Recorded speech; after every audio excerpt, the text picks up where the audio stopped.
Hello, hello, hello. How's it going there, FS? How's it going there, Connor? And how's it going there, Rasmus? So, working on some airlock stuff. So, got a bunch of airlock work done yesterday off stream.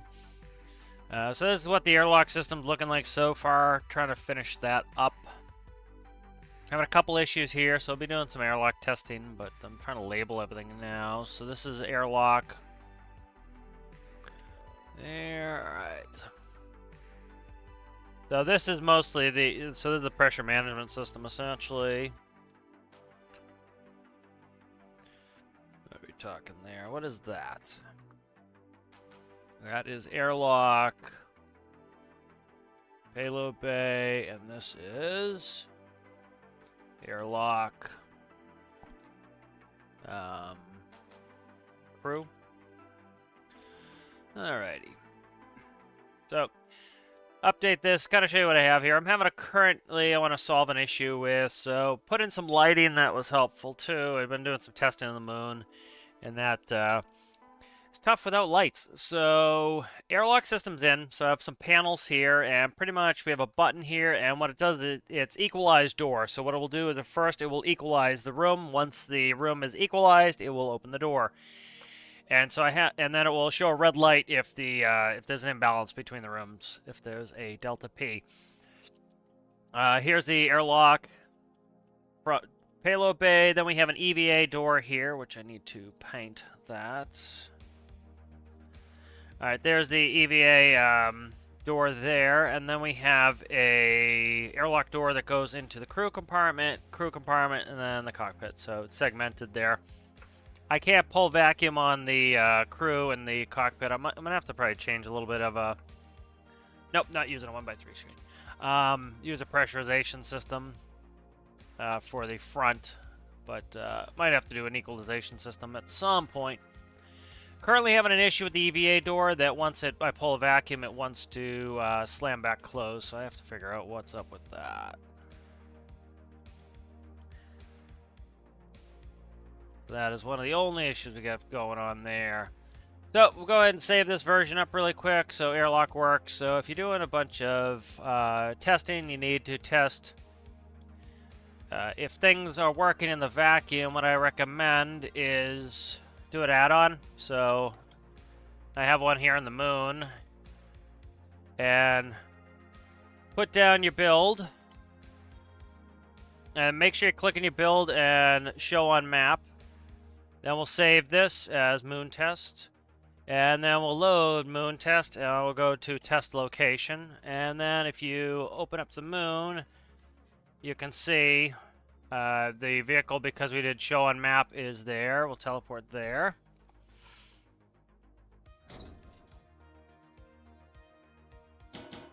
Oh, you made a microcontroller? Oh, that's cool. I see what you're saying now.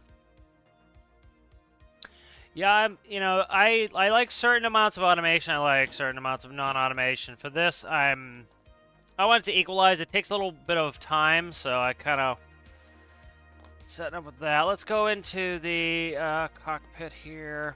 I'm trying to see where I'm at. Okay, and let's go in the cockpit, and we will turn the lights. All right, so we have lights, same panels I use on all my stuff. So if we look at each of these panels here, you can see we have the crew quarters is at 0.95 atmospheres in the cockpit.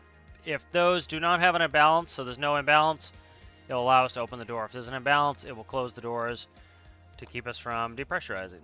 So same thing here. And we can go in the airlock here. So this is the airlock. And here's an EVA door. I'm having an issue here I need to figure. So as you can see, we have... exterior has 0 atmospheres, and the airlock has 0.96. So this is the issue I'm having. So I press the button. We're starting to depressurize.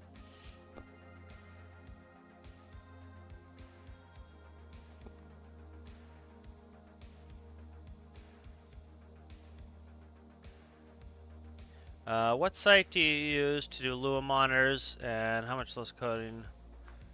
Let's see. I don't do too much Lua monitors, but when I do it, it is, let's see.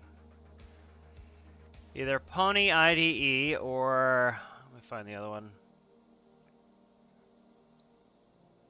Take a minute. This door will auto-open once we get to like 0.6, but I have to... Something's screwed up I have to fix. So this is one of them. And this is the other one. As you can see, the door is open and it closes, so I have to fix that issue.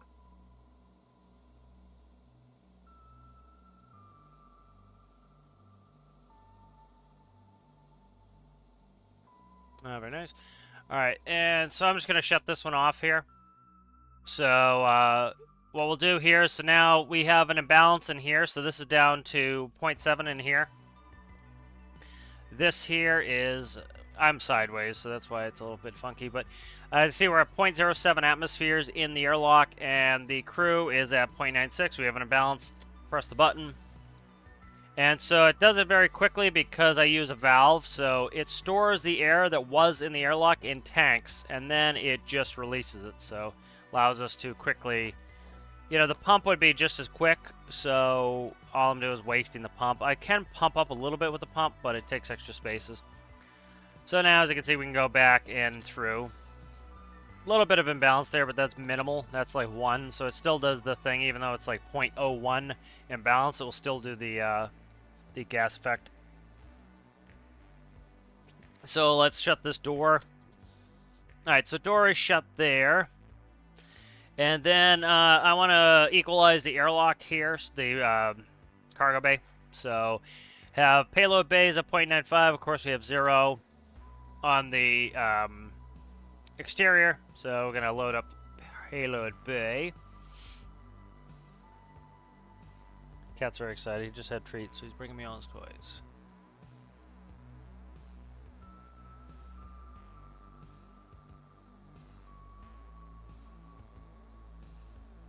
No add-on. I just made an add-on using the add-on editor. That's it. Don't need an add-on. Just use the regular add-on editor. I'll show you how to do it in a second. I have to go to display capture when I work the add-on, so I'll show you in a second how to do it.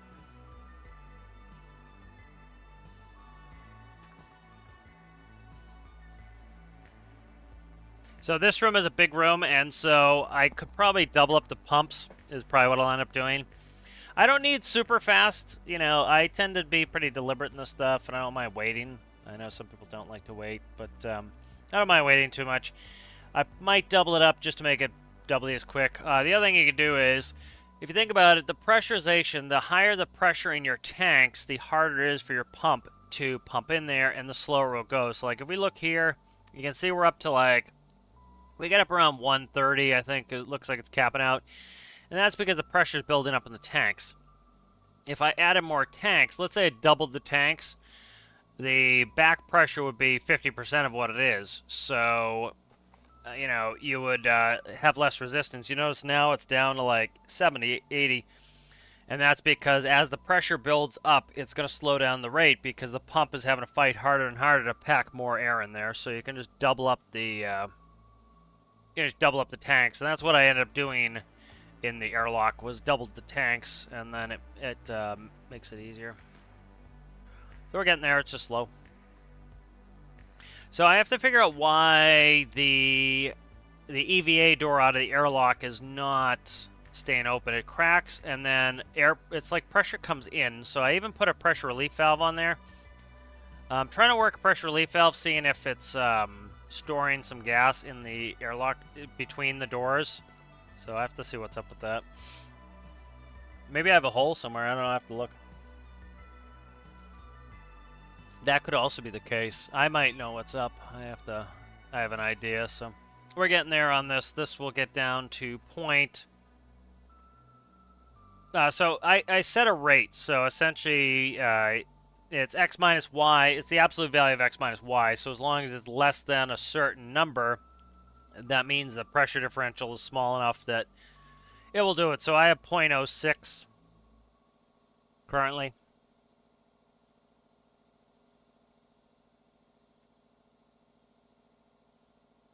Yeah, you kind of have to learn microcontrollers to play the game to its full potential. Start small, do one piece of logic at a time, and then, you know, you're good from there. All right, so we're almost there. 0.02 left to go. So again, the speed of this is slow because the tanks is trying to pressurize the tanks to a higher and higher and higher rate. So I'll just increase the number of tanks or the capacity, and that will make it so that it is a little bit quicker. So here we go. We're gonna get the door open in a second here. There we go. So this door has no problem opening, as you can see. So that's the payload bay. And then the nice thing with using the valves by storing it in the tanks is when we close the door. All right, so this is going to stay. This I have to fix. There's an issue here where I have to put an equalize this. So I need to put a relief valve on this side because right now what I can do is payload bay's at 2 atmospheres. The airlock's at 0.97. It's going to make it so that it equalizes the airlock, as you can see.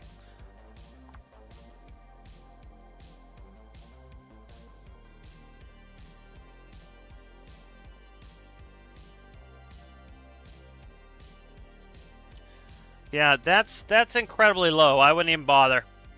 You know, trying to get down to 0.099 atmospheres. There's really, you know, from my understanding, it goes down to 38 decimal places is what the devs have. That's why, for example, when you're trying to spin out nitrogen and you're trying to spin out the next gas, theoretically, I think people have said it's possible to spin out the next gas, but it goes to 38-digit precision. So if you look, like here, we get, what's that, 6 digits. So, you know, imagine you have 32 more digits to the right of that. And so you might think that you have spun out all the nitrogen, but there's still 32 more digits after that. And that's why, like, you know, and I'm going 0.06. Like, that is a minuscule amount of atmosphere. It really doesn't matter. Why is this not pumping right? Let's see what's up with this. This should be... why is that not equalizing?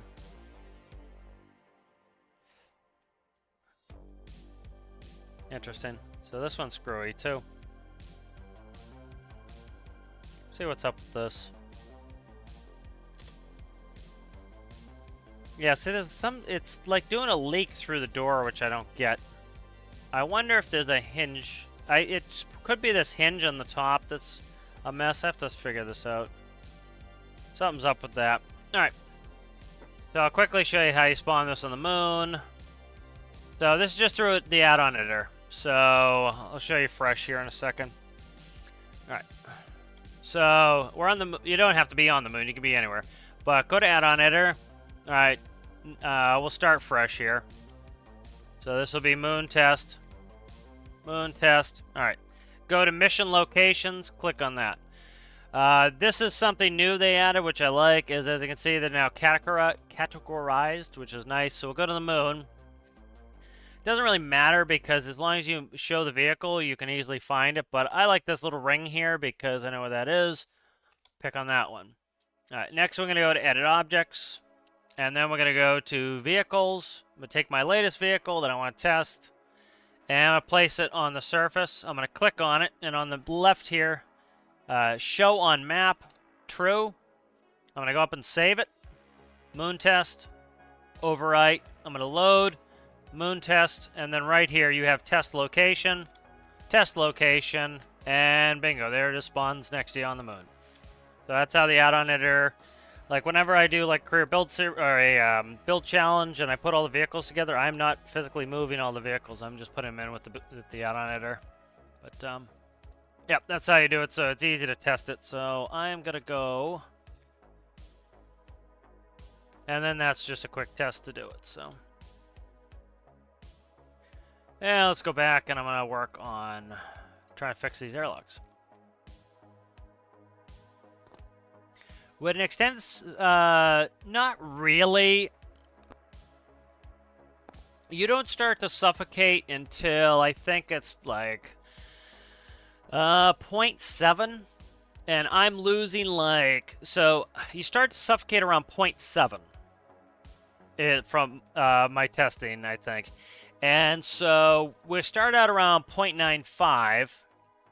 And at most, I'm losing 2 decimal places. So, you know, I might lose 0.0... Let's say I lose 0.05 per cycle. So if I do 0.05 per cycle, let's see. I think it was like 70. So let's say 0.95 minus 0.70 equals 0.25. Divided by 0.05.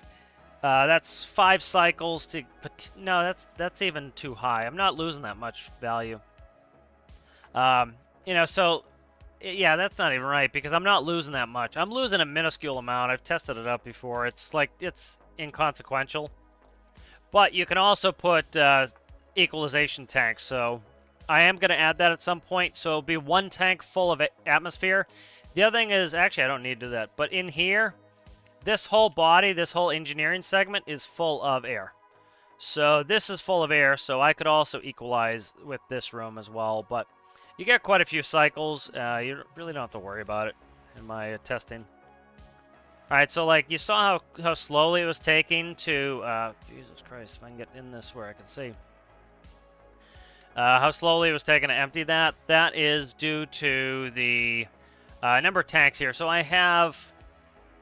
See, what's this? I'm going to add a tank. So right now I have 3 medium tanks. And so what I'll do is I might double this up just to make it a little bit faster. So what I'm going to do is first thing I'm going to do is add another tank. Like this. All right, we'll add another pressure tank here. And so that there, as you can see, that's one side of it. And so to increase the speed of the payload bay, because, you know, there's a good chance I have to do quite a bit of payload work. So what I'll do is we will copy all of this crapola.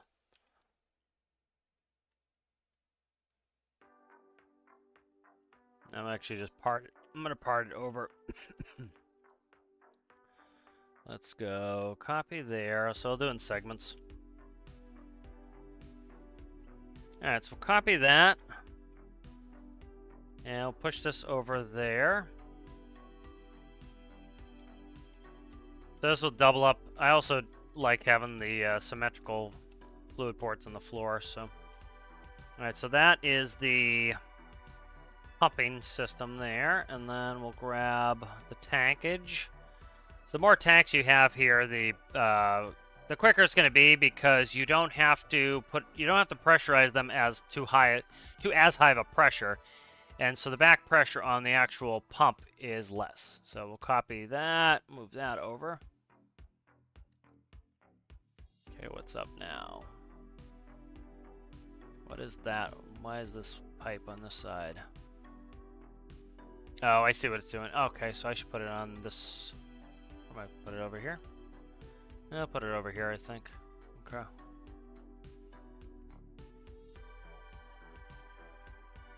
I'll have to work on this for a second here. Let me try some stuff. Let's go with that 1 extra tank. That 1 extra tank might be enough. Let's do that for now. I don't have to redo a bunch of this stuff for no good reason. So. And then so what I'm running too is I'm going valves back. So this... Jesus, what happened here? I have symmetry on that I thought I shut off. I've been running symmetry off for a long time here, so... Let's just keep going back before I added that. Okay, there we go. Alright, so that added a tank on this. So let's run with that. So that now has 1 extra tank on it, so that's 4 tanks, so that should help. Read a little bit of chat here.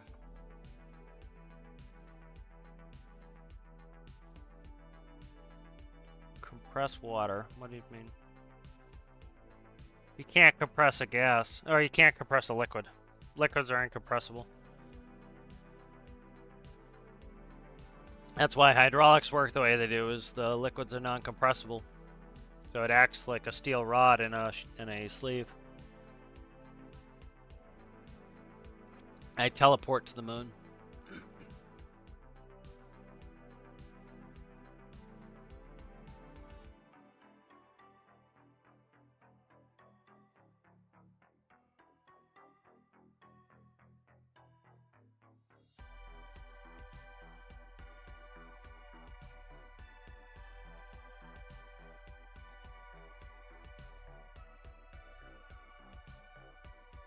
How do y'all manage to have enough liquid fuel to go to the moon? Pressurize your tanks. So this, let me see if I can bring up the screenshot.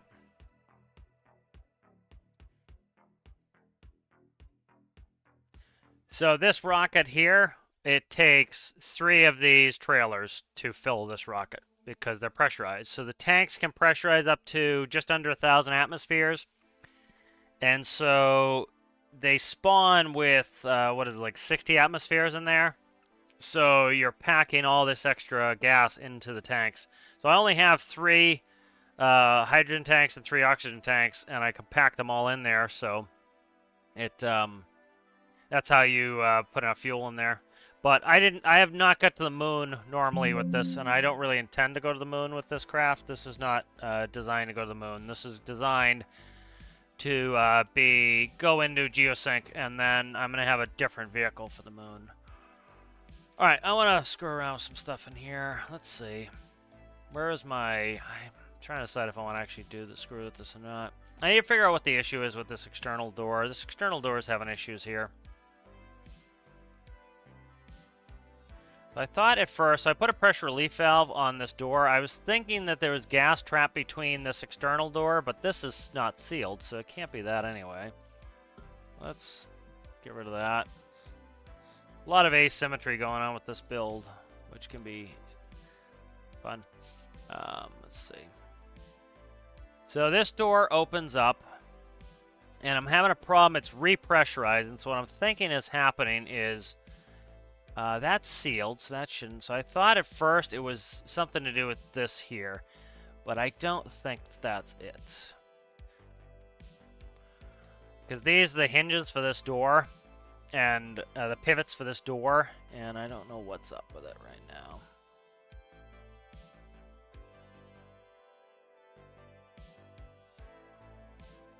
So that should seal it.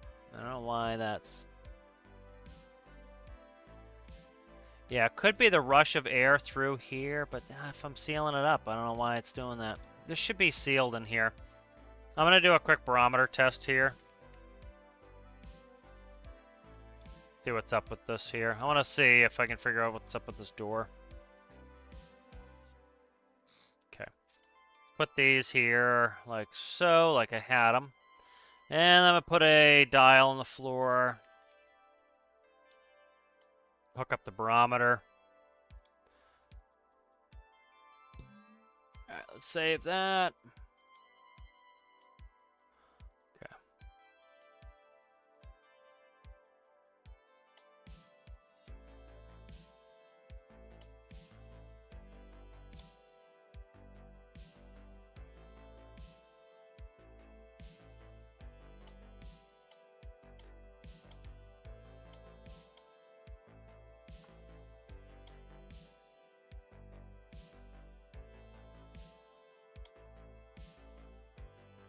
I'll catch up with chat in a minute. Oh, that was close. Spawned close to it, huh?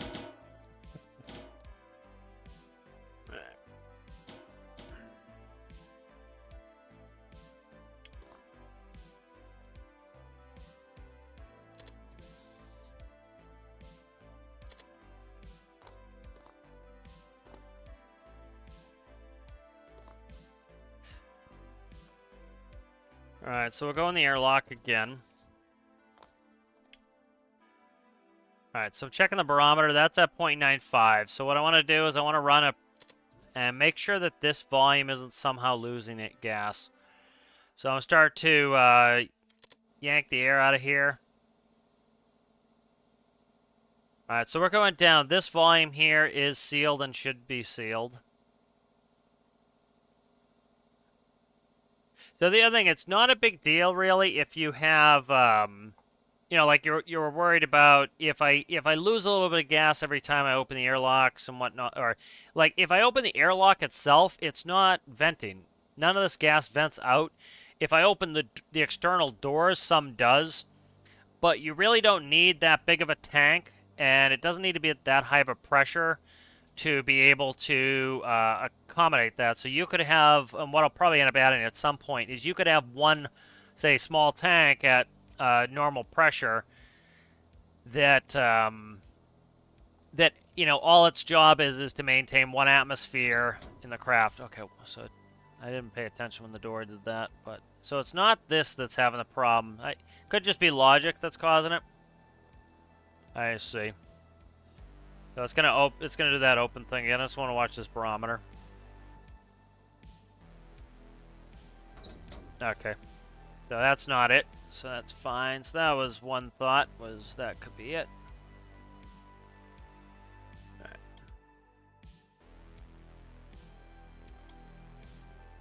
So it's not that. Let me read what we're doing here.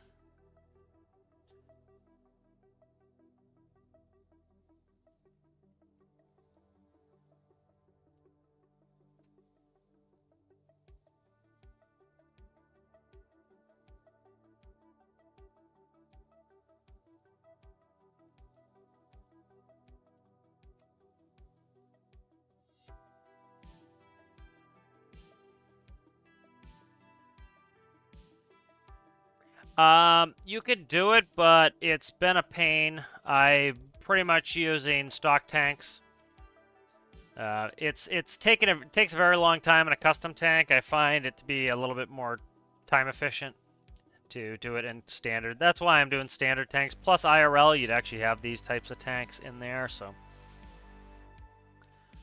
you'd have them inside the body. But I tried custom tanks at first. I don't like the performance. It takes me a very long time to get them to fill up. So I prefer using these custom tanks, these prefabs. The other nice thing is, for example, here, let me do a quick test. Let's see. Show you what I'm dealing with here. Where are we at here? Base. Where's the base plate? There's the base plate. All right. So if you take a tank, this is a small gas tank, and let's make a volume that we could say has a similar or the same volume, and make that a custom tank. So there's a custom tank, has the same volume or same approximate volume as that cylinder, and we'll take a gas meter. We'll put that on there. Spawn it.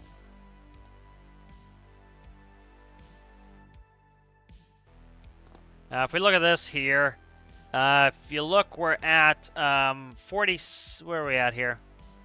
I need to put a barometer on there. I meant to put a barometer on there. I care about barometer. That's all I really care about. So we'll put a barometer here. Let's take a barrow. Let's make it green so I can see where it is. I don't really care about the volume. It's in the way of the gas meter. I need to move it down one.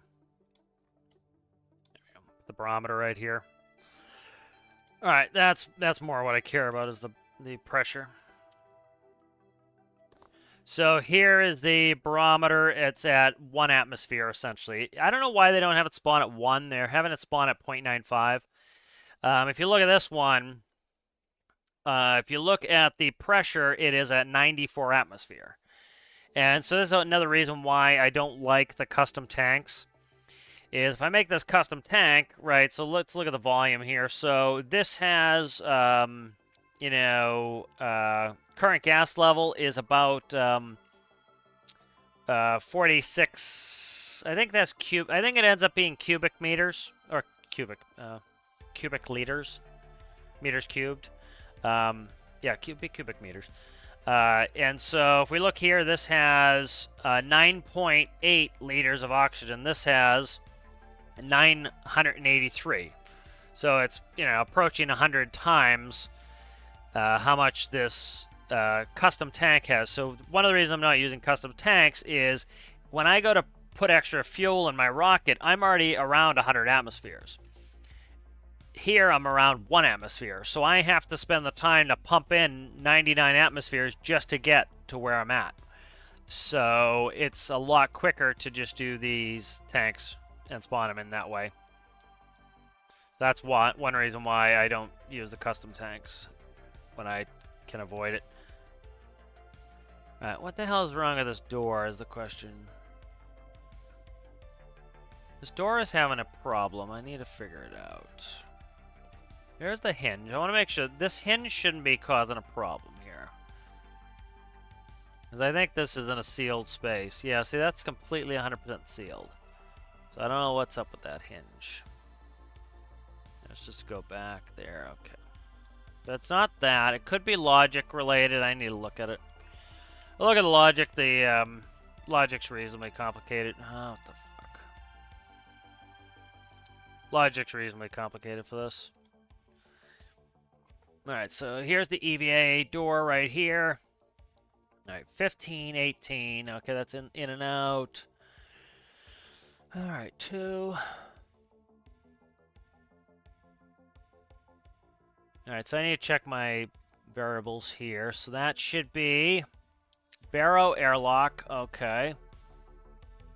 Barrow external. Okay, that's good.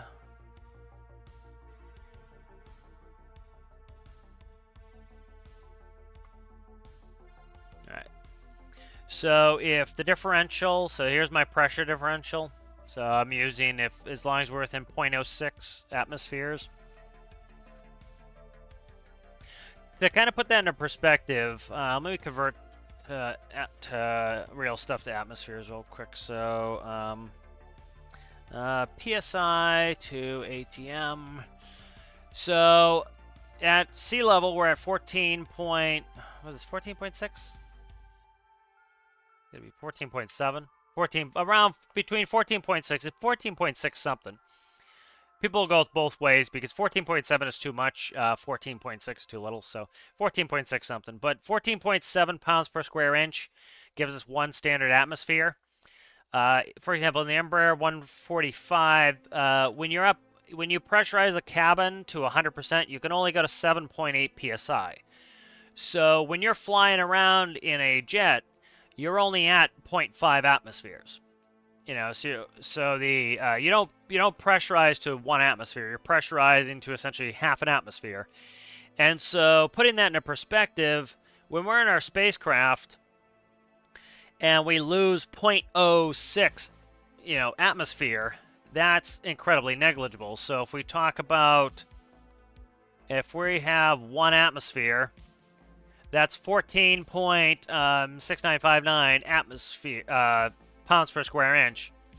If we're to go from, let's say, 0.95, and let's drop it down to 0.9, we go down to 13.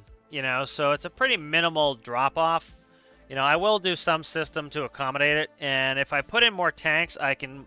The problem is once you get into really small digits, it's taking a long time, so it's. Part of it's time savings. Do I really want to wait for it to equalize perfectly? No, I do not. I would rather bring in like 1 extra bottle of gas. It's at 100 atmospheres, and every time I lose a little, it will just puff some air into the system. But the likelihood that I use up all my air. But like I said, all I need is 1 tiny little bottle of atmosphere, and we're good. I'm just checking some stuff here. Yes, you can spawn compressed gas in a custom tank. That's the other benefit is, for example, my rocket spawns with... So this was the issue before. So before I put in those standard tanks here... No, you cannot... No, you cannot spawn compressed gas in a custom tank. I misread that. You can spawn compressed gas in the default tanks. There's no gas spawner. I recommend using these tanks. These tanks are better in almost every way than a custom tank, and they're pretty accurate to real life. You would be using a cylindrical or a spherical tank because they're stronger too. You're not pushing on sharp corners. You're trying to bend a welded circle, essentially. But this allows me to fill them. So what I was having to do before is I had a custom tank here for hydrogen, a custom tank here for oxygen, and they would fill with air. And so what I would have to do is I'd have to pump out all of the air out of both tanks. Then I would have to pressurize them. So it was a very, very, like, it could literally take me an hour to fill the spacecraft. This is much quicker. I just recommend doing it this way. Let's see.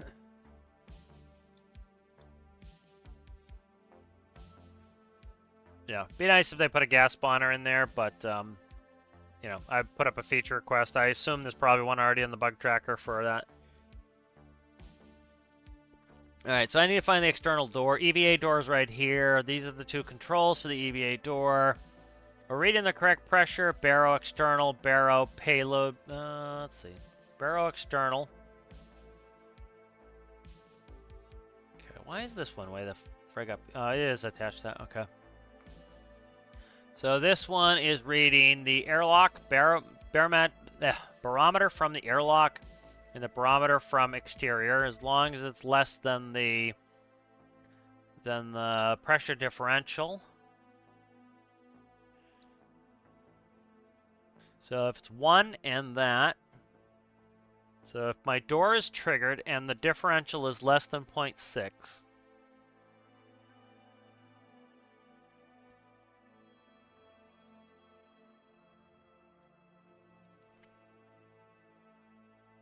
then we want to open the EVA door. Okay.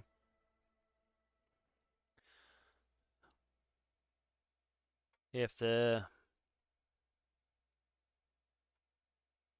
Okay, so that will unlock the door and open it. I'm trying to figure out, why is this door reclosing? It gets a big... I don't know where the excess gas is coming from. It's getting gas from somewhere. So I need to figure out, something's up with that door that it's getting gas through, and it's...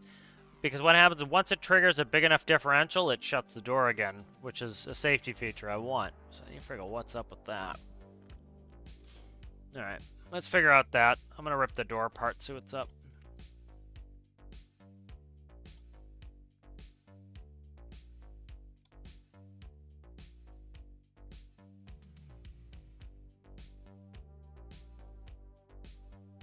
Alright, let's cut this out and pull the door off. Could seal this door all the way up, too. I might do that. I'm probably going to do that. Where's my other hinge? Why did that hinge not want to come? Alright, so I did the barometer test. That did not bear any fruit. So let's get rid of that. Let's put in...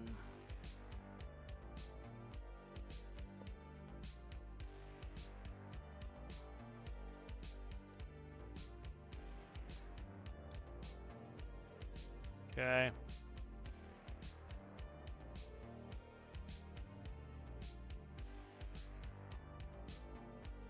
I wonder if it's right here. It's probably gas escaping right here. That could be it right there. I bet it's right here. So let's put in a couple blocks there. Let's do that. That should probably fix it. I'm trying to think. I might seal off this door too completely. I don't like the gappage on it, so let's do that. Mostly aesthetic stuff here.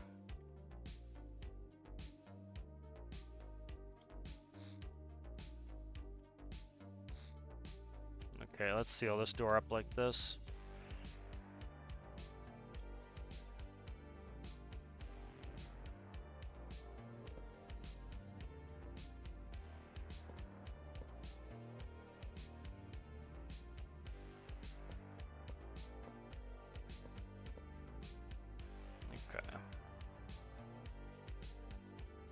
And then there will be a block there. I'll do a block here too. Do one there. Alright, and that should be going to the main plate. That is fine. Alright, so that is my custom door. What is this? That's the micro. That's fine. Okay, good. So I think that was the issue. So what it was doing is it was letting air. So there was an atmosphere of air in here. And every time the door opened, this cracks and lets air through. And then that goes in and says, hey, you have too much air pressure in there. And it boots it back out. So yeah, I think that's what was going on. Let me see. Do I want to paint this door frame? I think I do. Let's paint this door frame really quickly. Yeah, I'll paint the join on this door frame.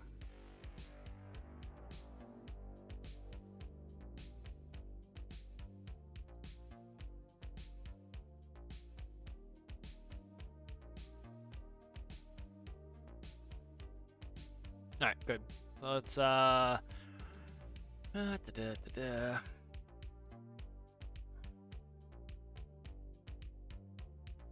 this let's see, what's that look like? Okay, good. That probably helps seal with the payload bay as well. So let's grab that back, cut you, push you back in. Right there. What am I hitting now? Okay, I need to cut some frame out, so bottom, top. Okay, that's why those were missing. All right, good. So these needed to be removed. All right. There we go. All right, let's merge this sucker up. So you need to go back to there, and that should probably do it. That goes there. Okay, let's check in here, make sure that is all honky-dory. All right, let's save that. We'll test it again.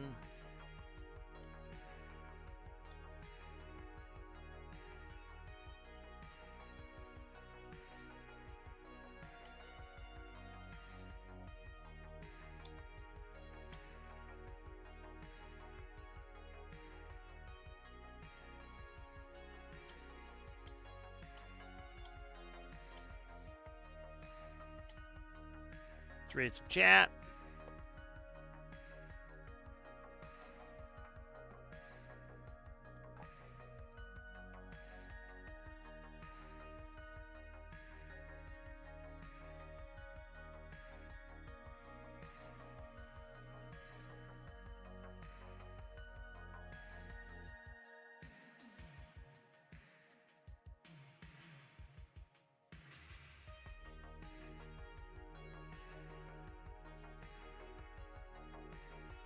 I'm good, thanks.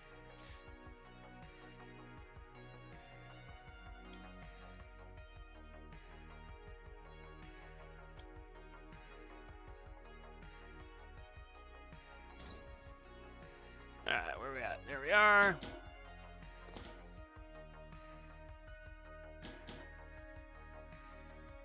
Ah, you sucker.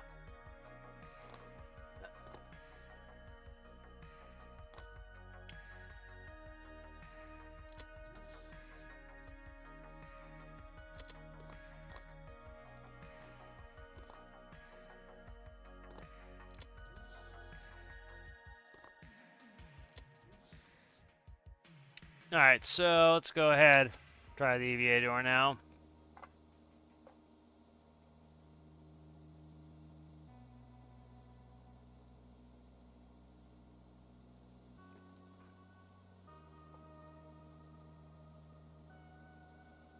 I'm getting better. Like I wasn't terrible, but I'm feeling today's the best I've felt, so.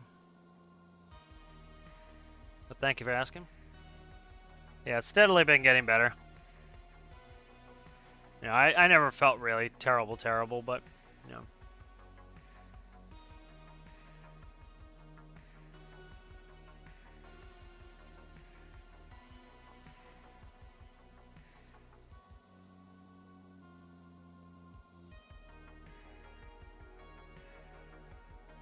Now, see if it's fixed.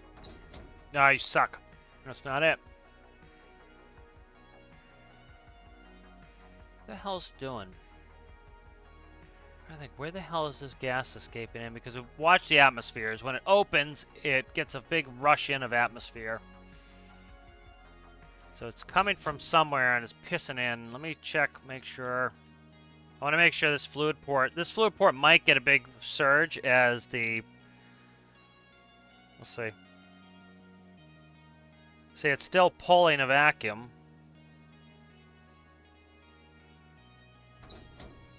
And then it gets a huge inrush. Interesting.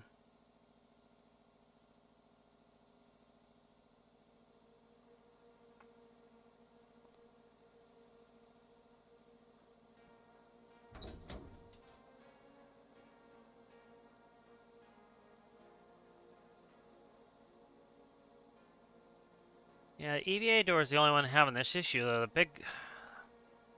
You check the, I know that the, what do you call it, the payload door doesn't have this issue, but the payload door is very large, so it might just be equalizing the pressure more quickly. So, alright, let's teleport back. Move around, fix some other problems, I'll come back to this. I'll quickly check, see if there's anything. It could just be a logic problem. Because the problem is, like, right here is where the payload door is. So the payload door, the payload bay door is also meeting right here, so...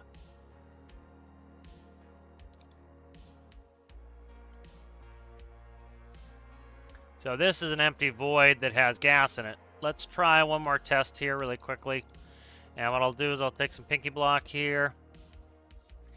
And I will go semiometry. And I'm just going to fill this with block. And so now that should be 100% filled with block. So if that chamber is the issue, that little open area there is giving gas to the system, that should prevent it because there'll be no gas in there. So we'll try that.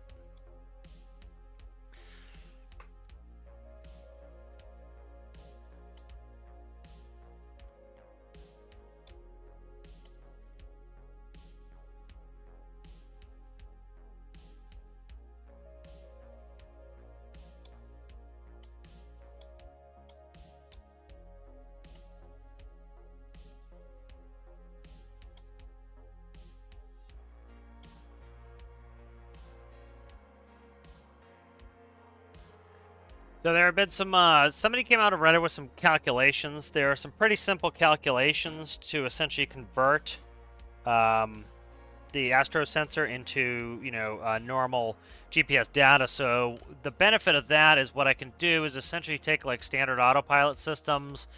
The big one for me is like, but talking to Basilish, I need to mention this, is the, some of the gauges.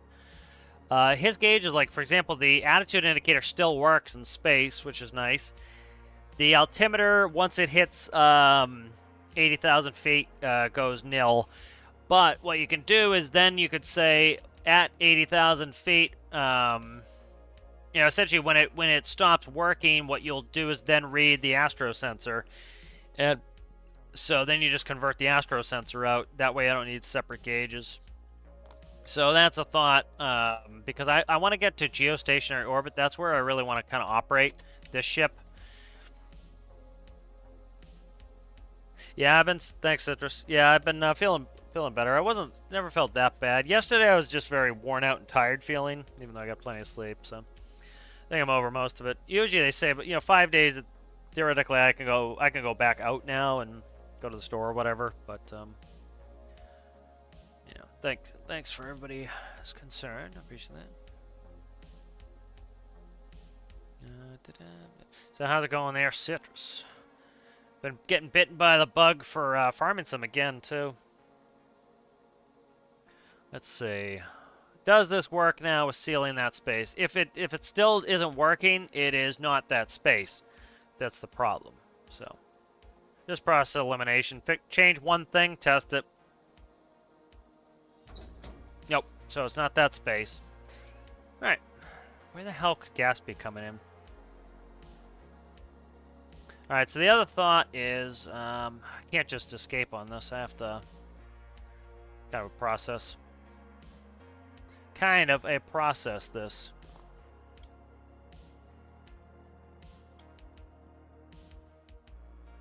Because you can definitely tell if you look at the barometer, what it does is it essentially it's kicking it off every time I go through. That's not what I want to cut. There we go. I want to cut these pinkies out. That's why I colored them pink, so I could see them.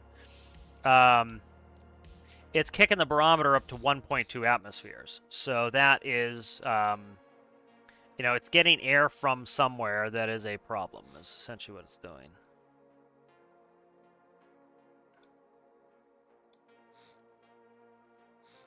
Okay, that is there, and then... So this should be able to stay open, essentially. That's fine. So let's pull this door again. I want to see what the issue is here. Let's see where we're at here. Right there. Now, is that where I'm supposed to be? Where? Let's look at the colors here. No, right here. I know it was a 1x2, so. All right. So I wonder if there's some sort of air stuck between the door. That makes sense to me. I tried putting an equalization valve, but it still wasn't working.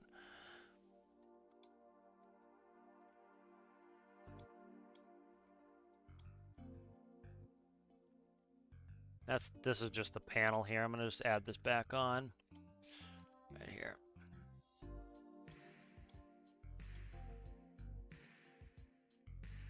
Okay.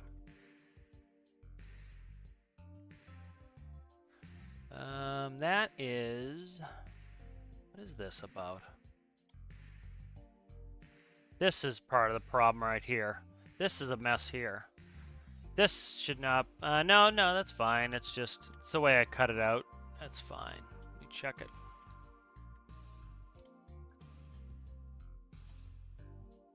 Okay. That works fine.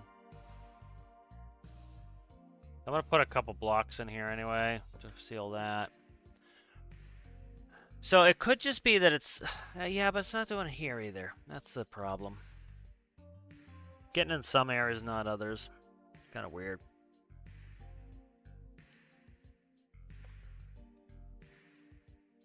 Okay, it's completely sealed. So, like, there's air getting in this area here.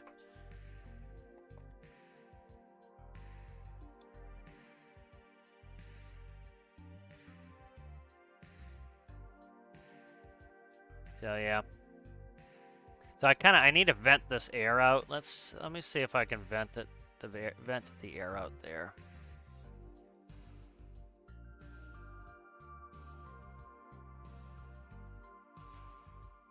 Because right here is the payload bay, so air could be sneaking through there, or likely sneaking through there, and this is all not vented too. So a lot of this I probably need to vent these spaces so that when it's in the vacuum, they're vented. Because what's happening is they're storing and keeping air in there potentially, and so I want to make sure I get that out of there.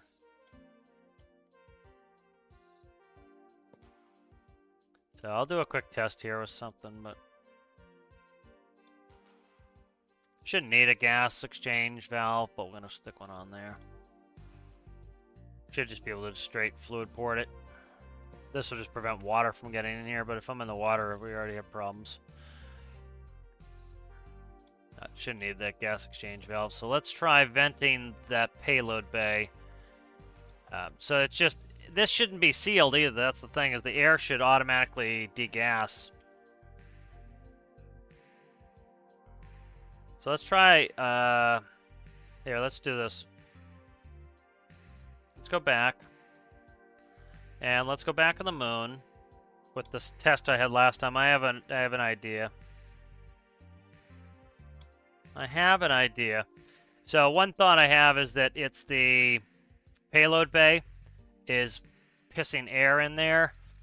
The payload bay is right next to it, and so the gap in the doors is pissing air through.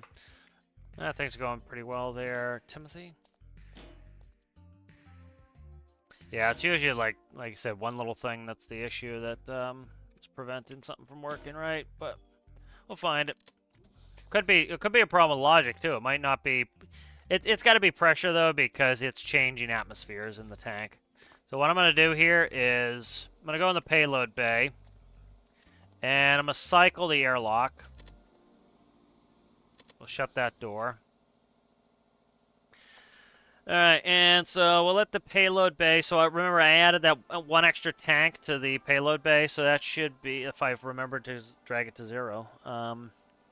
So we should have one extra tank, so the large pump can go up to 100 atmospheres. If you divide that by the 4 tanks, that will, let's say you could put 25 atmospheres in each. That would be just as difficult as putting in one. Not really. Just difficult as putting in one, because the cumulative atmospheric pressure would be 100. So let this go down. This isn't like a bad speed. We're already like, 50% of the way there. And there's a big room, so...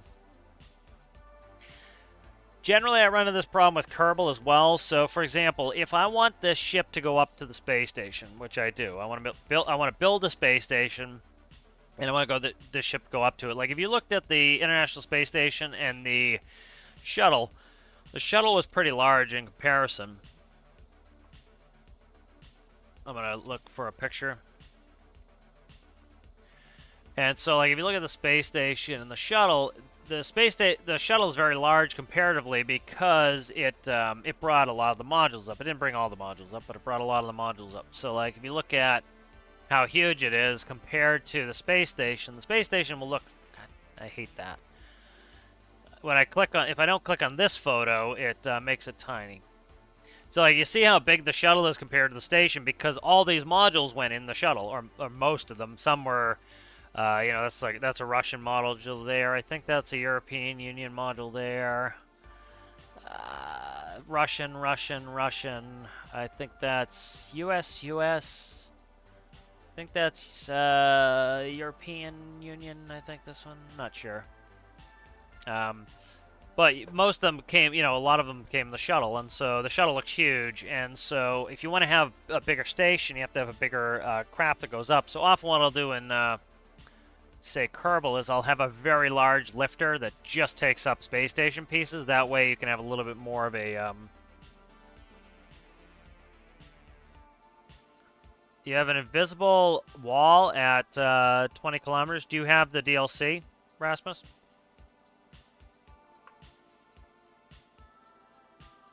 Because 20 no, not 20 kilometers, it would be 40.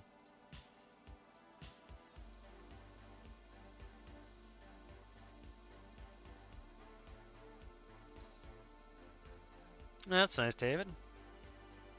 Alright, we should be getting close here. Interesting. That's weird. So, I'm going to probably add a second pump for this payload bay just to get it to pump out a little bit faster.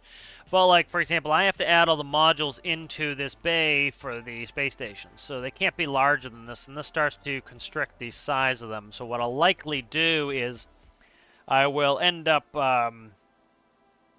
making a larger, could just be a conventional rocket to push up space station pieces, or else we're going to be limited to whatever's in here. And if you look like me standing in here, it has to be at least within one block in plus another block. So we're talking like this much space. So that's going to be too tiny. So, okay, so this is open. So my hypothesis, might be wrong, was there's some gas getting trapped in this door. And because the gas was getting trapped in this door...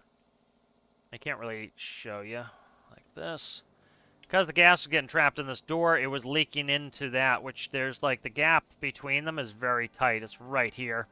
So that's the hypothesis. We'll test it here in a second, see if that's what it is or not. Alright. So back in the airlock, we'll test this out.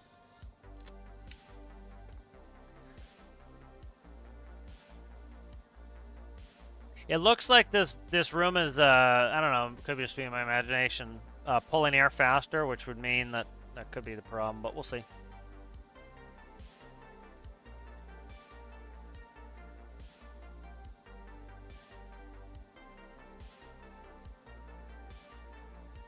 Yeah, you need to check your space visa.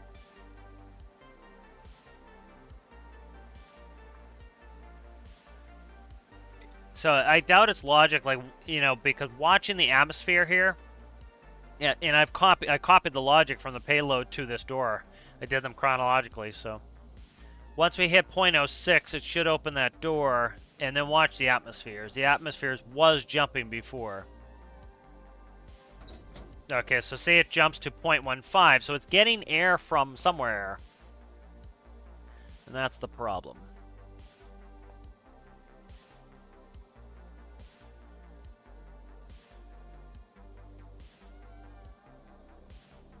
Alright, so I'm going to move on from this for now. I'll figure it out later. I don't want to play with that for 100,000 years.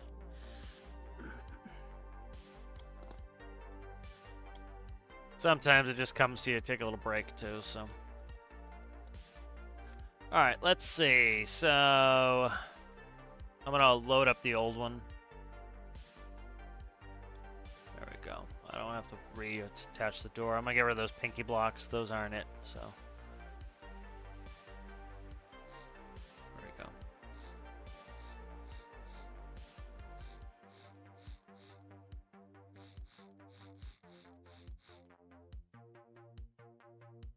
Alright. So let me check. The door frame is not going under there. Okay. But somehow there's air getting in that gap. I don't know. We'll figure it out later. Alright, so I'm gonna, let's see, paint this. Good to take a break from it and do something else for a little bit.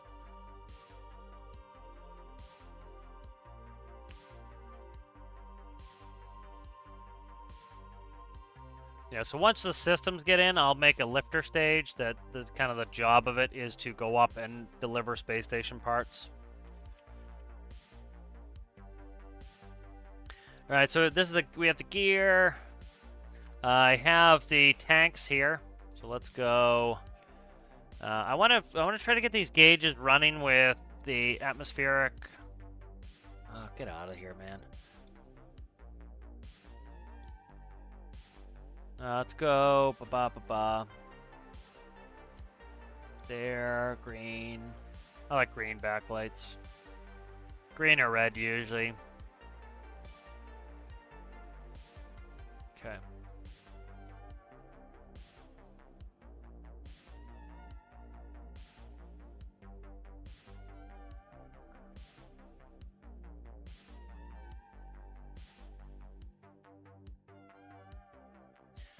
All right, so I need to work on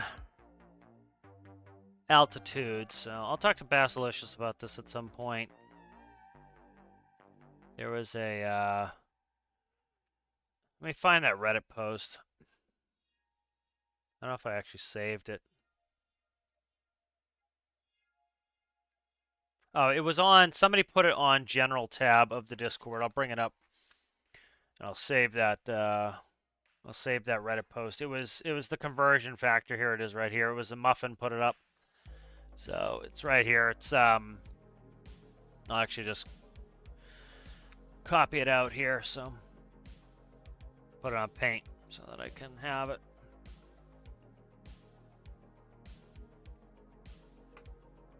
Alright.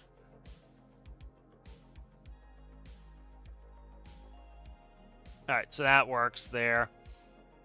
That's fine. Let's save that.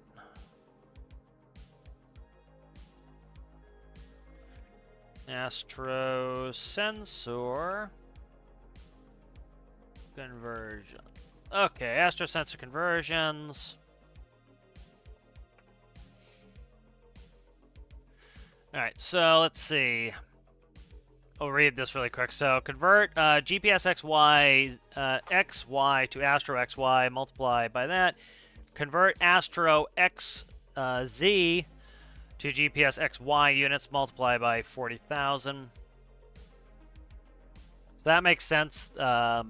It's 40,000 meters is when you reach essentially space. So the multiplication of 40,000. Convert altitude meters to astro units Y. Convert astro units Y to altitude meters. Multiply by that number. Okay. And 40,000 feet, the altitude, the GPS, velocity, compass sensor stopped working. Tilt, however, still works. The astro sensor description says Earth is 0. Moon is 1, so by these estimates, the moon is 490 kilometers away, extrapolated for y equals 1. Release implied that 300 kilometers is gravity midpoint to the moon, so at that altitude, it makes sense to invert numbers and recompute any altitude that any. Okay. So let's try to. Main thing I want to do is altitude. I want to get this up into geosync orbit, because that's where this craft is going to live. That's where this is going to do its work. And so what I want to do is convert the astro Y units to altitude in meters. So that's the main thing I want to do. Because that's going to allow me to, when my altimeter runs out, essentially, it's going to move over to that. So what I want to do is I want to go to Basilish's altimeter. Let's fix this really quick. So airspeed indicator. It's going to be no white arc. White arc is flaps, so we'll go 0, 0, so we have no flaps. Green is going to be 0, 2. Let's see. This craft can go any speed. I don't need a yellow arc.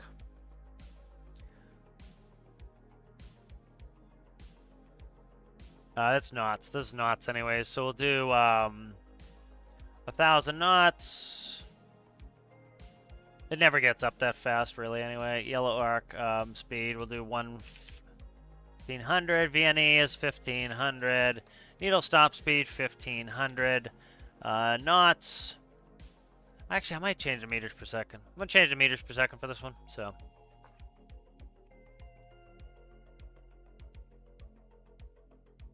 Let's just say 1,500. All right, meters per second. Ticks every... let's see. 50. Airspeed alive at 20 is good. That's good. Let's go max polygons on there. All right, that's the airspeed, or the speed indication. Physics sensor, artificial horizon. It's artificial horizon. That's altimeter. Okay, altimeter is the one I want. So I need to pull that whole gauge out, which is fine. That's the one I think it has a gap above it. It does. Beautiful. So that one I can actually just edit in place.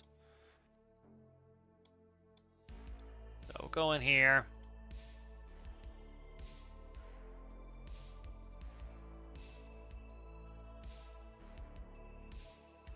All right, so here's the physics sensor reading 2 is the altimeter. All right.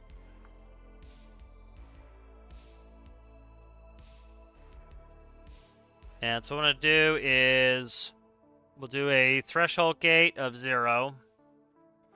So if the altimeter reads 0, which is either, you know, at 0 feet on the ground, or it will read 0 once we get up to 40,000 meters, it's going to then switch us over to the astro sensor.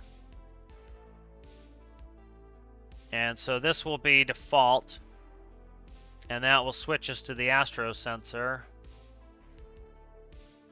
Alright, and then this is going to be logic input. Astro. Astro. Okay, so the astro sensor is going to come in. And I need to find the number for the astro sensor.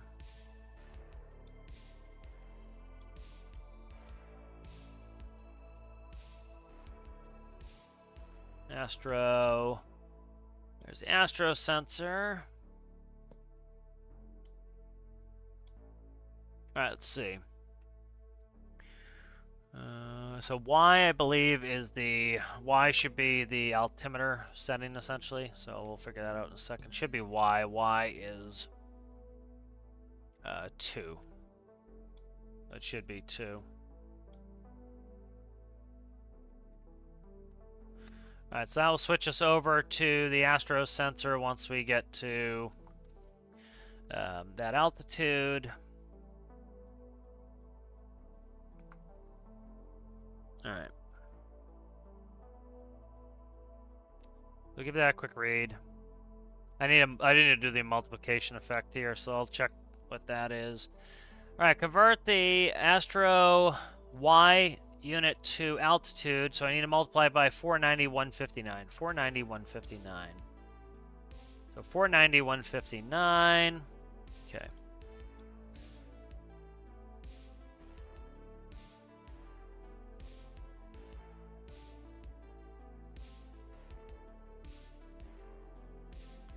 Let's go.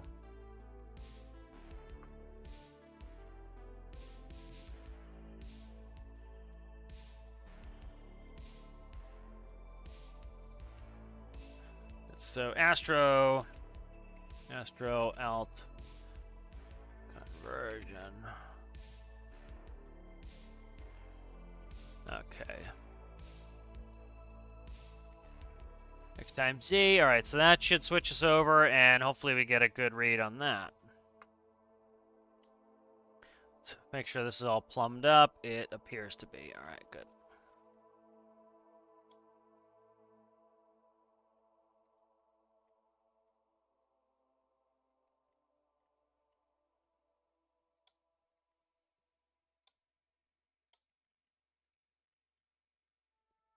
Alright, good. So that is plumbed in. And that should hopefully fix our altitude. That's the most important thing for me because I need that for, I need that to be able to get up to altitude. Just reading some chat.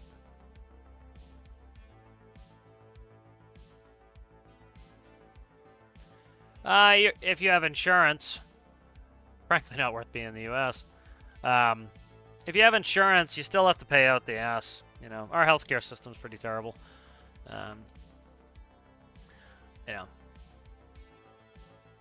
screwed up system. We should have gone to Universal a long time ago, but people fight it because of misinformation. So.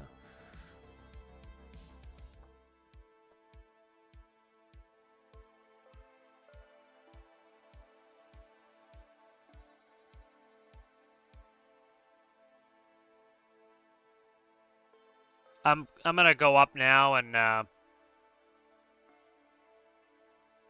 going to space right now. I'm just gonna go infinite fuel on because I need to test this astro sensor, and I don't want to have to power up. I don't have to fill up the rocket.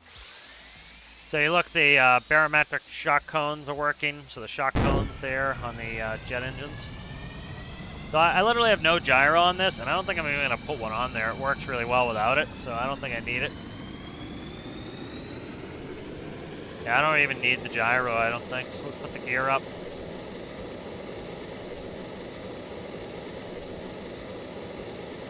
So if you're using the tilt sensor always works. So like the artificial horizon will go screwy. So like in real life, you would start in the thickest part, you go vertical, and then you want to start to pitch down. I'm gonna go to 60 degrees. Not that it matters, you know, it's accurate game. Why is my speed screwy? There we go, I haven't throttled up. There we go, probably not. That's too many ticks on the airspeed. I need to cut that in half, at least. Quarter them.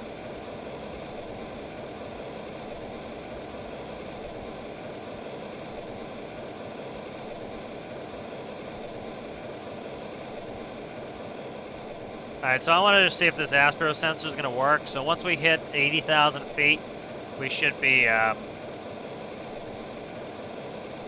getting to a point where it's going to switch over to the astro sensor, and that will then read us out to the moon. Because I need 300 kilometers in order to, 350 kilometers to go geosync. So I want to go out to geosync. Stop.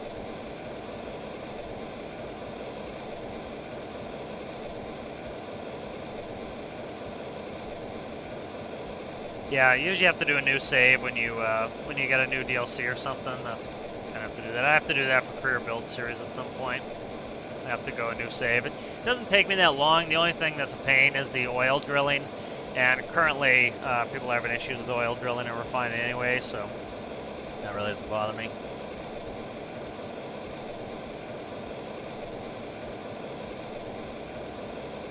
Alright, so we're getting up here in altitude.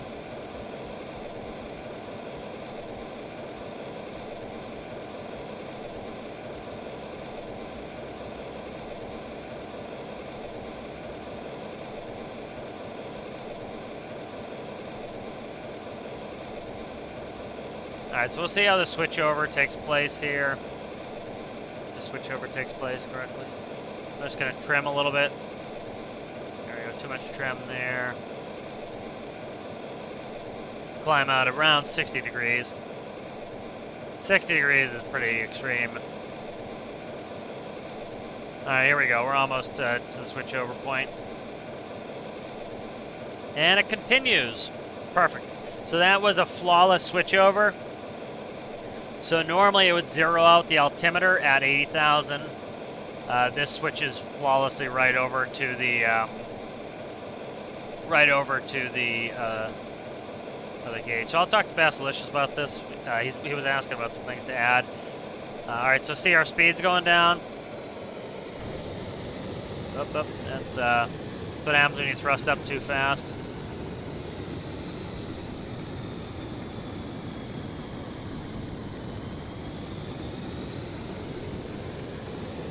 Accidentally shut my jets off. I'm gonna go infinite fuel on now, just because I just want to get out there. I don't want to have to fill up my rocket. So we're looking for 350. So this works perfectly. I'll talk to Basilicious about just adding this. This is a very simple fix.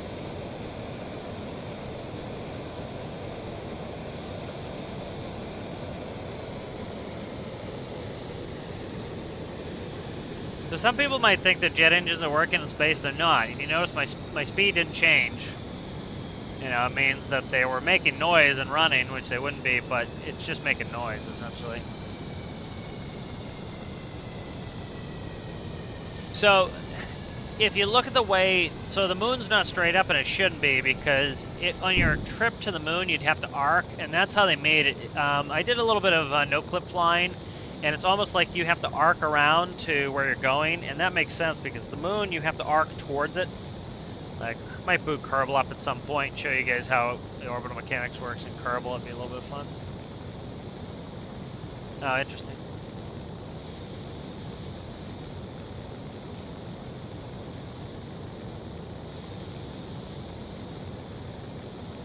Always verify your files, because if one of the files got screwed up, Rasmus, where it doesn't know that it might something. I think some people have said they've had a problem. They bought the DLC and then it stopped working. You know, it could have been like an update came up and it essentially doesn't know you have the update, the DLC. If you reinstall it, might fix it. I don't know.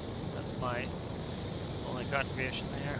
All right, so I'm starting to slow down. We're up at about 300 meters, or 300 kilometers. So I'm slowing us down. The problem is I don't have an ERCS thrust, so I'm trying to get us slowed down here so that we get in geostationary. Problem is I can't get out of my seat at this speed. If I get out of my seat at this speed, I will go flying out of this friggin' place. So I kind of need to stop.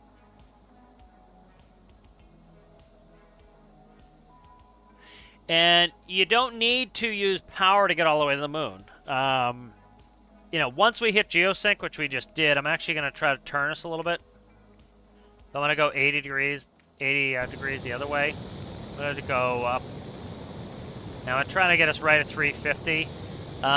You can use the gravity to get you there. That's how it works IRL, is you're using the gravity to actually get you there.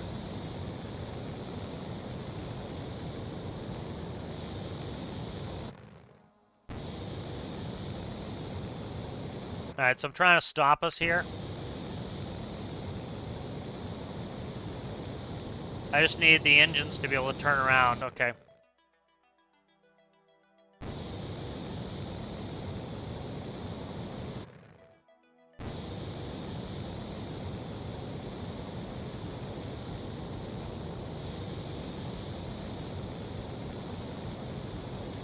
Alright, notice, see my velocity is going down here? There we go. Alright, now I'm going down.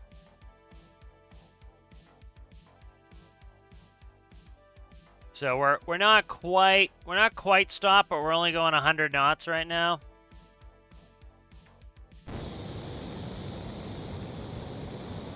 I'm trying to get us back down to 350. So I'm trying to get us in geostationary here.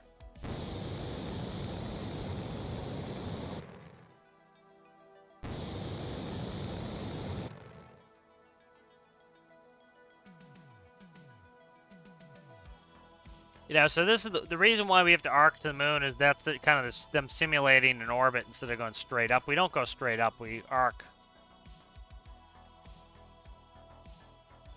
Alright, so I'm going to try to flip us around here.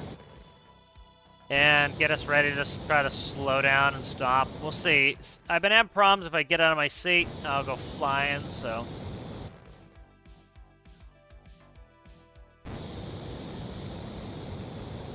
You have to be very, very gentle on this.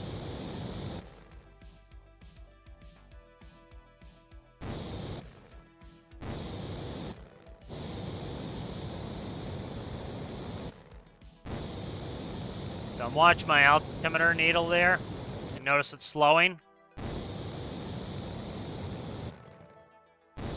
Have to be very careful of a course reversal here.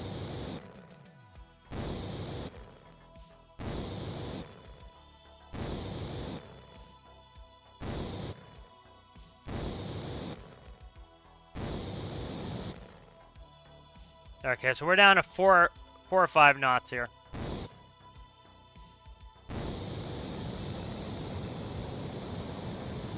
Alright, there's 30 knots right there.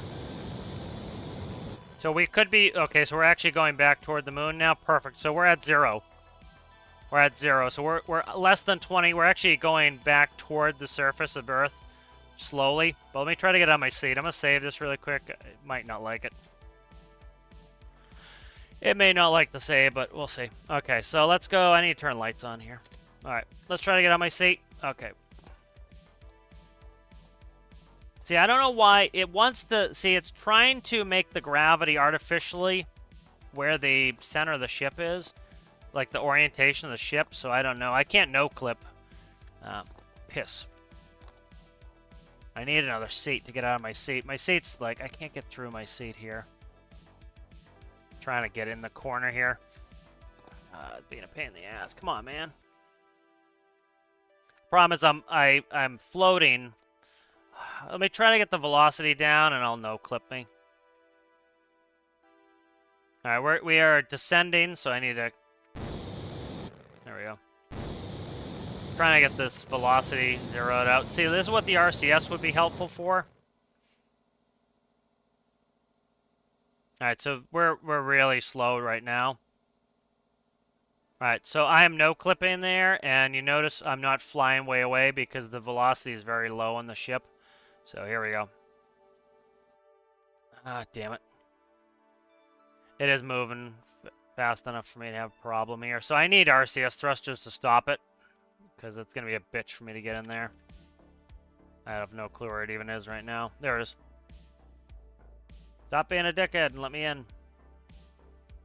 Alright, let's try something. Let's load that save. So if I had RCS on there, it could maintain 0 velocity for me with just a little puff of air, but I'm trying to do it with big rockets. It's hard to do that. Like even in Kerbal, you'd want to use RCS.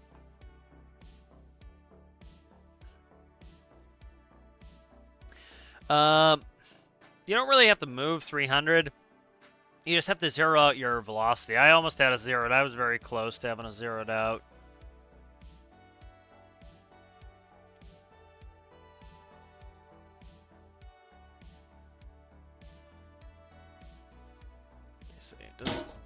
Okay, it actually spawned me back in my seat fine, so that's not bad.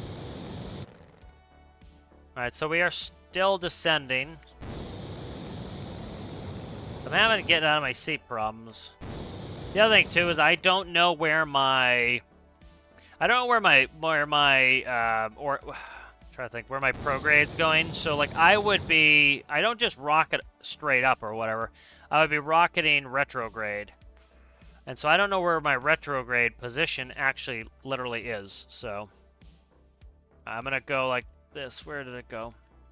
Still, I don't see, like, I need to rocket toward my velocity vector. And that's the problem, is I don't know exactly where that is. In Kerbal, you have the tools for that because, you know, you're expected to do orbital mechanics. Maybe you do, I don't know. I haven't really played with it that much.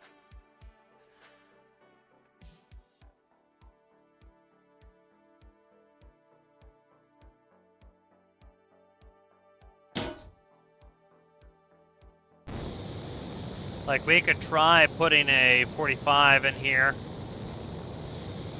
But at the end of the day, what I want to do is, so like I'm climbing now, right? So see, I'm gaining in orbit. I don't want that. I want to cancel out my orbital velocity. So like that is still climbing. So what I want to do is I want to come around and I want to try to cancel it out. The problem is I don't have prograde and retrograde nodes. So you notice my velocity going down. Now I'm going down, so I need to... Problem too is like I don't have RCS to turn me. So I can't do fine movements. I'm using a big huge rocket to try to just turn, so I need RCS at some point.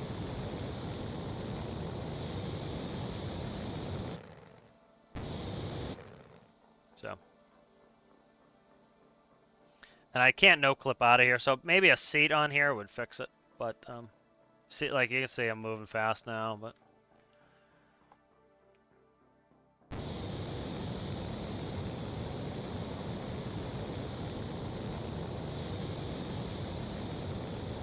so what I'm going to try to do is just frickin' eyeball this, which is tough.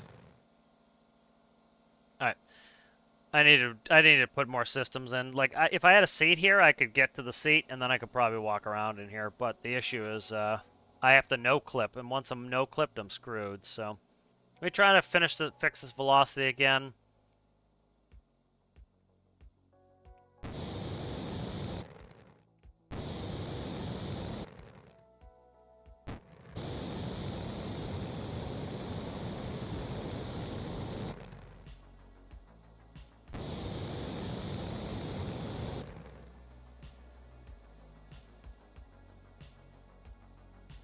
If I can get my velocity close to 0, I'll try to get out of the seat. The problem is I start floating and I half clip through the glass. So I need a seat right there to be able to tab into, so that I'm not having that problem.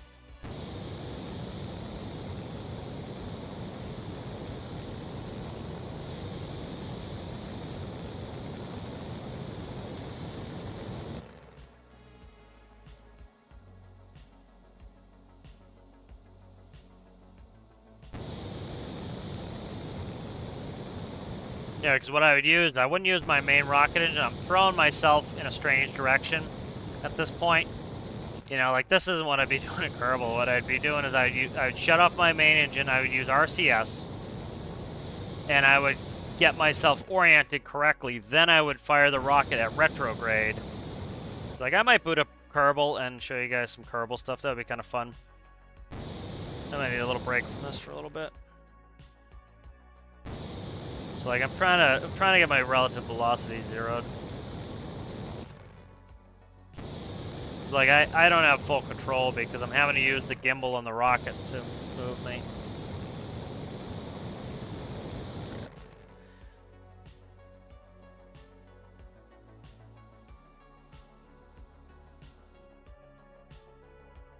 But we're close to where we need to be. I just need some RCS to be able to do fine-tuning. Because what you do is, like, at some point, I was under 20 knots from where I needed to be. Or 20... Did I change it over meters per second? I think I did. I was within, like, 20 meters per second of where I needed to be. And so with RCS, I could have gone puff, puff, puff and got it down to 0. And then once I'm 0, I'm stationary. I'm not moving. I'm in orbit. But I needed to... I need that fine-tuning. I just can't get out... Like... Right now, we're slow. We're like 90 knots. I can get out of my seat. I'm not falling out of my vehicle, but I'm floating in here, and I am pushed up against the glass. I can't get down there. I need a seat to jump into, so that's a big problem. And once I fall out of this friggin' craft, I'm kind of screwed. So I need a seat back there is kind of the end of it. So let's go. I'll put that in. Maybe I'll do a little bit of Kerbal. Would be kind of fun.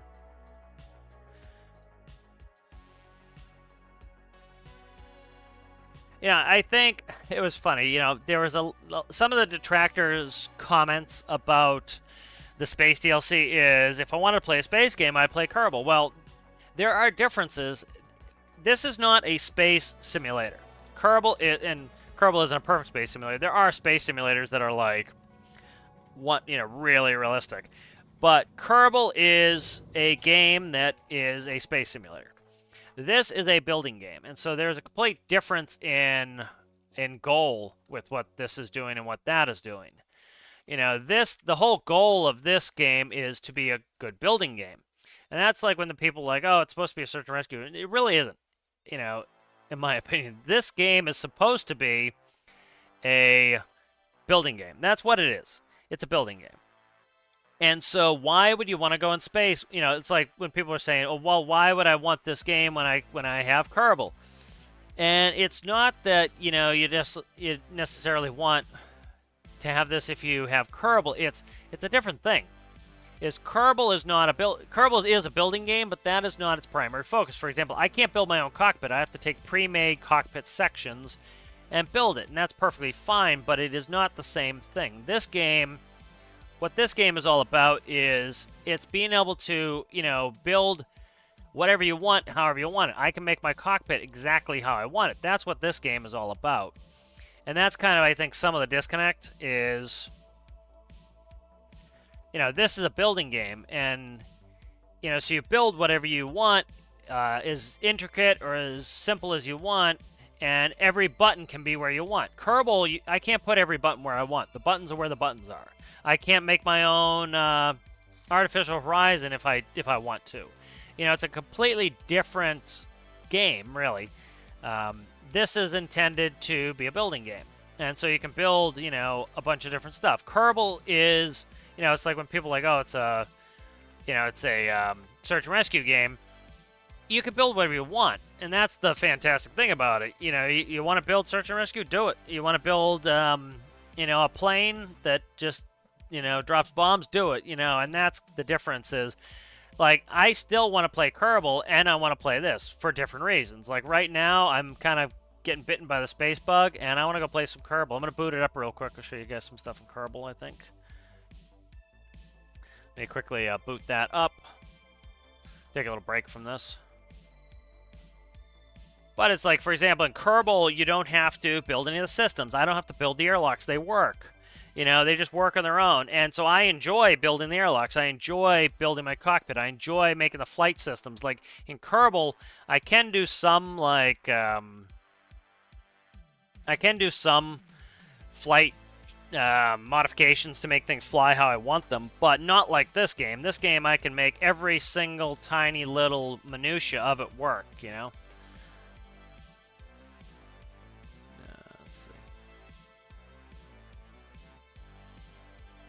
Why do I have to log into their game file now? That's weird.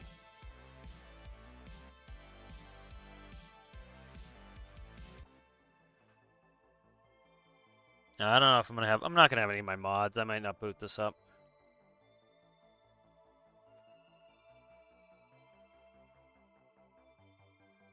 Oh yeah, I'm not gonna boot it up right now. I'll do it another time. I'll play Kerbal. I'll show you some of that stuff. But you know, it's a completely different thing. You know, and it's like I can't build it. You know, you can build ships in Kerbal, but of course they're never gonna work right because it's not intended for that. It's like, you know, BeamNG, the whole point of that game and what it was started for was to have a realistic damage simulation. That's its forte.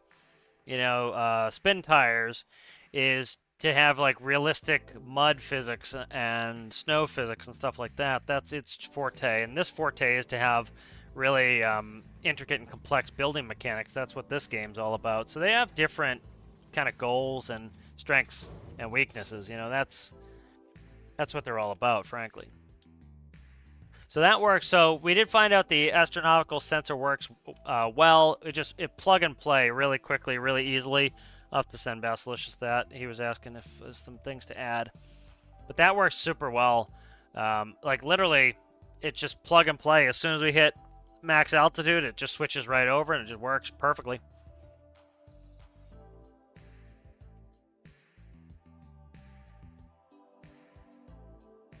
Yeah, like, I'm not a huge fan of the building in Kerbal. Like, maybe I should have booted up just to show you that, but I would need to put in a ton of mods. I don't think... Let me see if I even have my mod folder on there. I'll search for it really quick. Because I could show you some things in Kerbal would be kind of fun as kind of a comparison. But, like, of course, Kerbal's orbital mechanics are more in-depth because that is what Kerbal's job is, you know. And I understand some people wanted a little bit more in-depth orbital mechanics here. I would like that, but you're alienating a lot of people who, you know, you have to do a lot of building, you have to do a lot of research to learn how to build properly in this game, and then on top of that, you add that you have to learn orbital mechanics. That can get excessive to people, and, you know, it gets to the point where there's too much to learn to just go do anything, and that's you need a low enough barrier of entry where people can get in and at least start playing. And I think if you make it super uber duper complex right off the bat, people just literally can't even play, and that's problematic. So you have to come up with some concessions, you know. And Kerbal does this too. For example, Kerbal reaction wheels are much. Ooh, I might have my mod folder on Kerbal. Let me see. If I have my mod folder, I can put that on.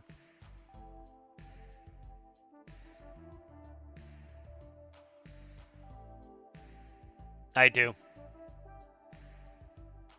I think I have it. I don't know. I might launch it and see what I have on there. Trying to see if I have any Minecraft.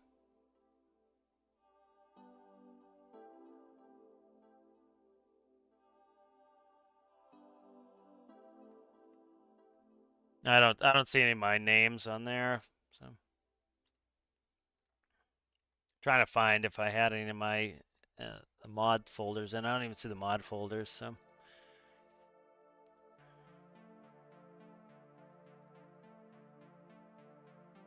yeah, and having full mod support's nice too. You know, you have to do it from the beginning.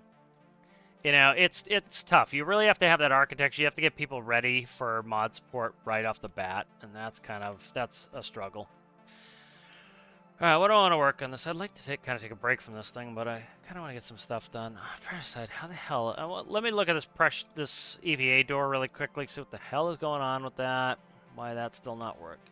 I'm gonna take a break from that EVA door because I just don't. It's has some air hidden somewhere that when the door opens, it's letting the air in. And I have to figure that out at some point. It's just, it's venting some air directly in. It's like, it's in the gaps, and I don't know if I can get the air out of those gaps properly. I could try one vent. Let me try one venting solution here and see if I can come up with a solution for this.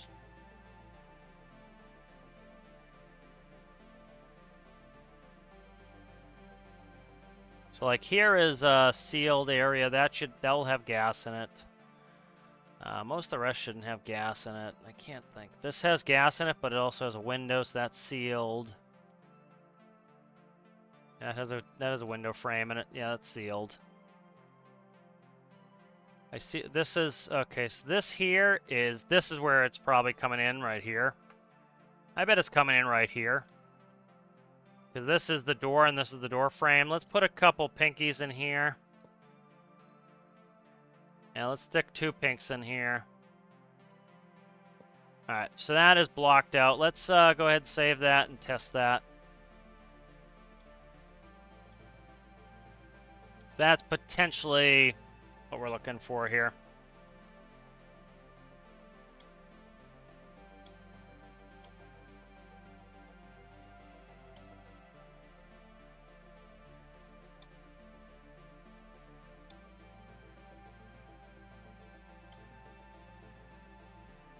That's it. Okay.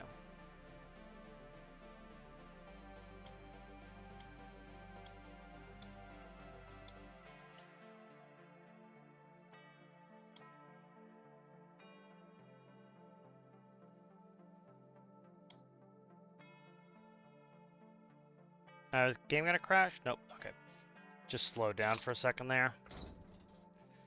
I forgot I completely rebooted it, so... I rebooted the game, so I have to set up some settings here. There we go. Alright, so that any area where it's venting air in there could be causing that problem, but it should be going away at some point once I vent all the air out. Okay.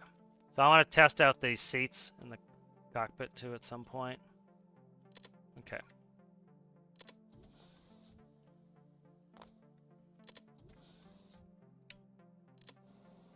Alright, let's pull a vacuum on this.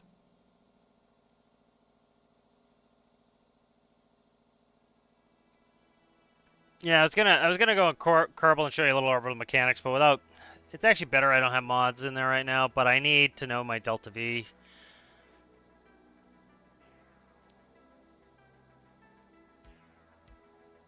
Essentially, you need to. So your prograde is the direction you're going. Essentially, your retrograde is completely opposite. So like if I was heading up at a 90-degree angle and I wanted to completely stop my relative velocity, what I would do is I would aim down at 90 degrees and I would rocket till I was at 0.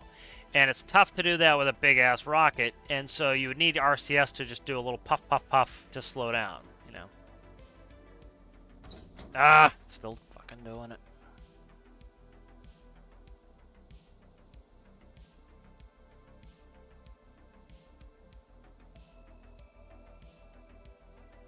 I'll let this keep going, see if it will eventually fix itself.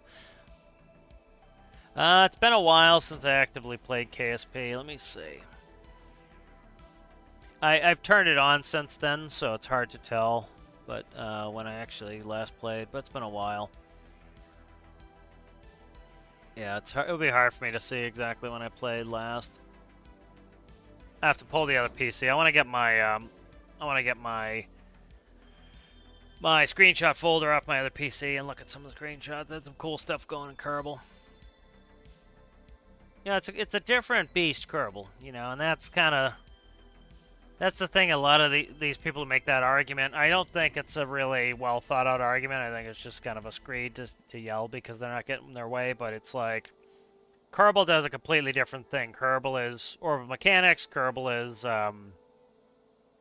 you know, doing more of the space stuff.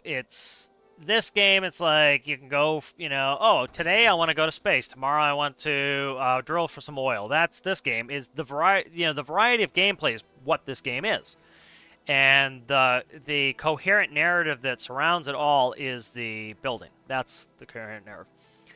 What I could do, I'm not really thrilled about doing it. I might have to do it. Is put a proper hinge on this. That could be a problem.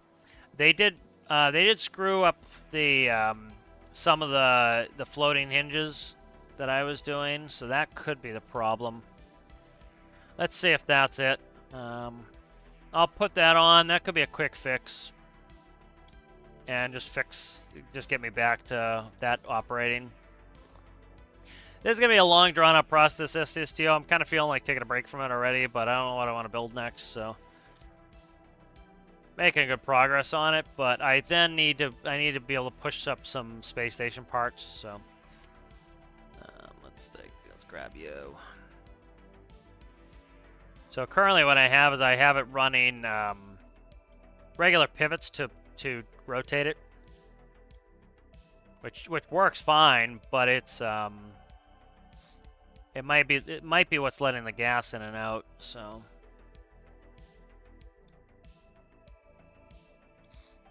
Come on, stop grabbing random shit, you.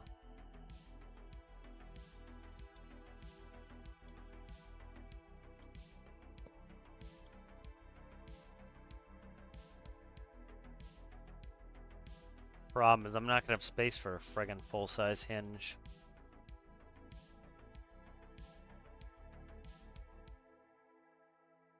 Yeah, I'm not gonna really have space for a full-size hinge. Well, let me see. I might just barely. Let's see. These door hinges are very cumbersome, so I was trying not to use one if I could avoid it. Because they're 3x pieces, you know?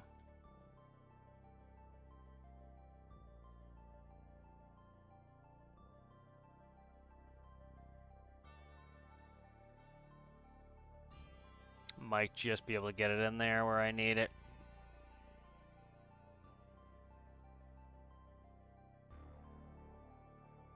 No, see, I can't get that narrow of a door like that.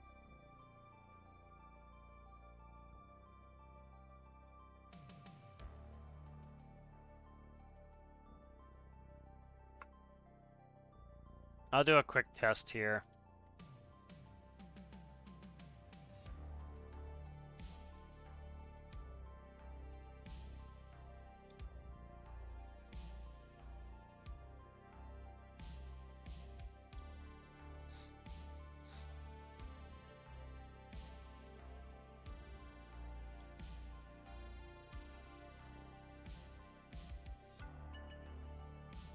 Eventually I'll find the right block.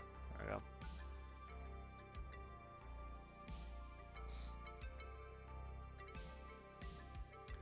Could see it's like it could be letting air in from a number of places.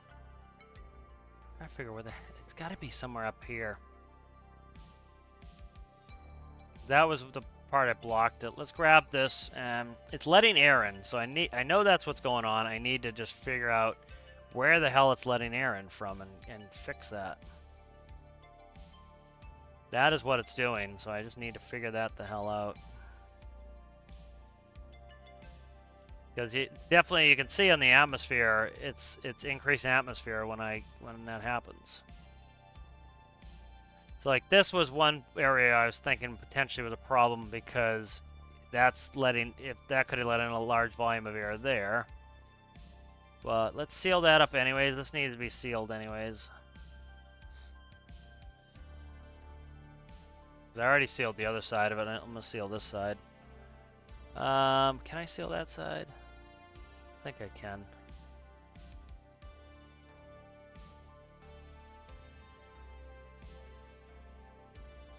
Not really. Let me try to just fix this corner here.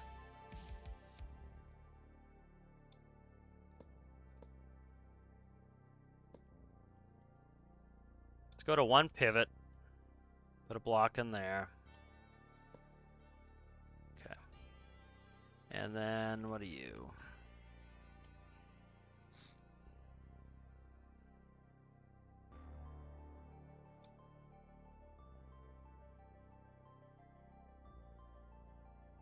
So this is door frame.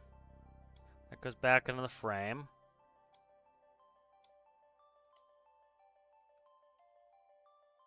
Okay. And we'll put blocks here. That should seal it. So, okay, that's sealed so far. Problem is any of this can get air in it, but it should also be escaping. Once we get in the vacuum, that should be like sealing up. Okay, let's cut you. Let's just cut this out so I don't have to replumb it.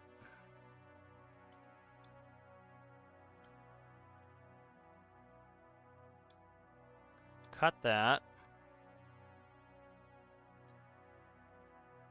Put that right there.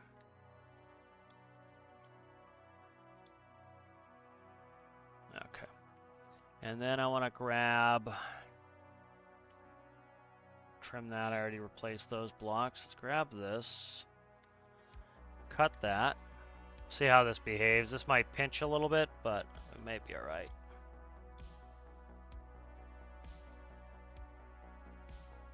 See, the thing is, this is not sealed, so this should vent out into the atmosphere before the door ever opens. And so that should be equalizing, pre-equalizing. Then like one puff, it should be good.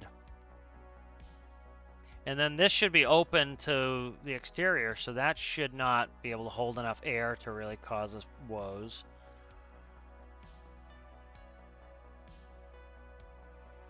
All right, let's try this.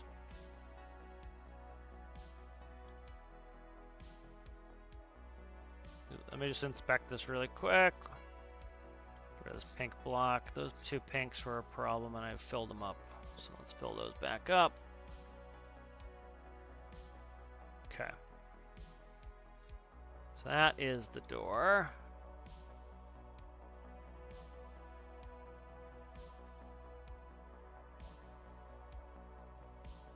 There. Put the whole door back in. Alright, beautiful.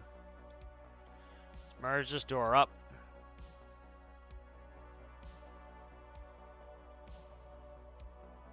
So that door is now on there. Test on the ground really quick.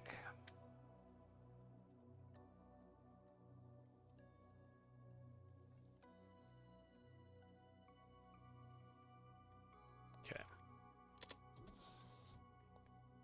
So let's test really quick too. I should be able to look over my shoulder and I can almost get in that seat. So even if I was floating through the glass, I should be able to grab that seat and then move. So hope that works for the future.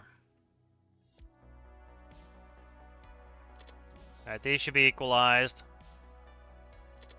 So that wouldn't work if it was an issue with, the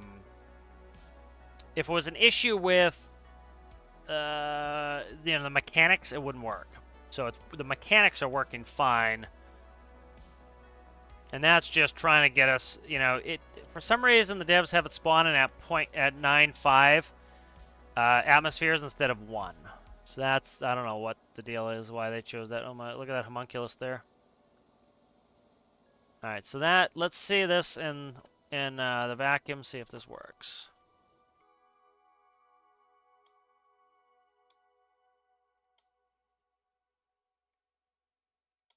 I'll just make it quickly. I won't bother switching over the screen. So you guys go get a little blue screen for a second there.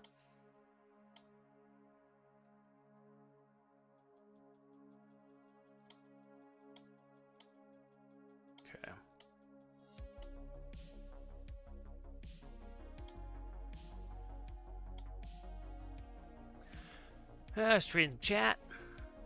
Yeah. Stormworks is a sandbox building game. That's and if people went in there knowing that, or understanding that, or actually accepting that, I think they would be much better. Oh, these need to be joined.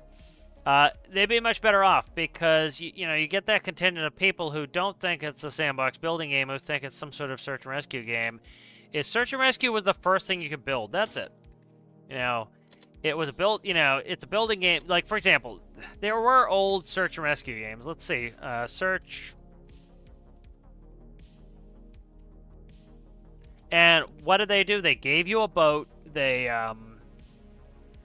gave you a boat. They gave you the parts, and you just went out and did missions. And, they were never all that successful because, it's a very small contingent of people who will play that. But you start adding in the building, well, guess what? The first thing that a building game people do is they build whatever they want. And, like, I remember there was this game, 1179. It was a game for, what is it, PlayStation 2, and it was Felony 1179. So you were essentially a getaway driver. And, like, your job was to race around the level and get away from the cops or whatever. And I almost never played it that way. What I used was a driving simulator. So I just, like, peacefully just drive around. And that was how I had fun in there. And, you give people, a platform, they're going to play however they want.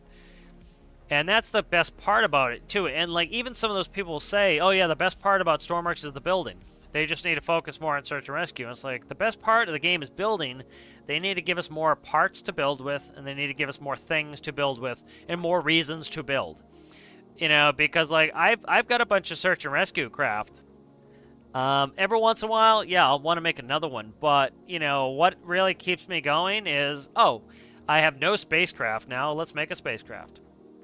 Here we go. Moment of truth. Oh, you suck so bad. What is it?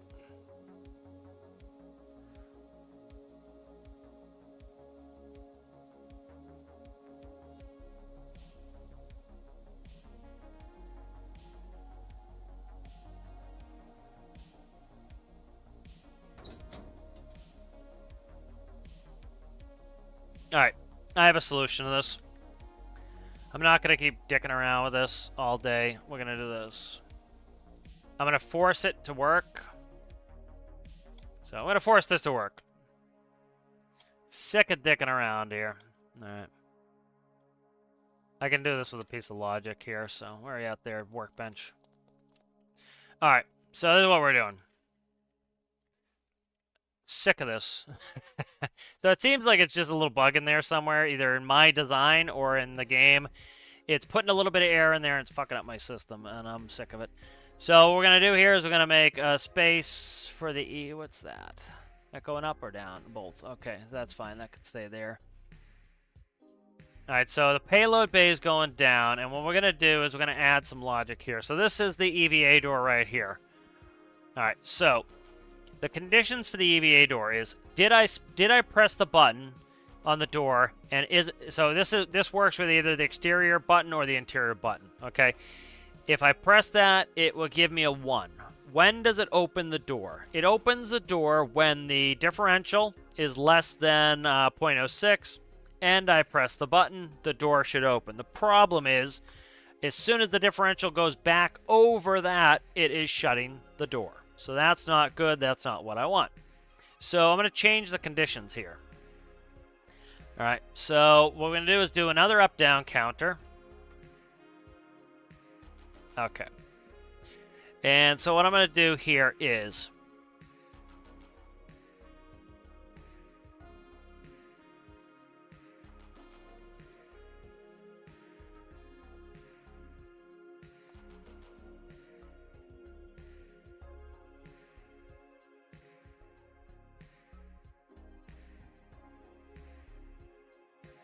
All right, so this is what I'm going to do here.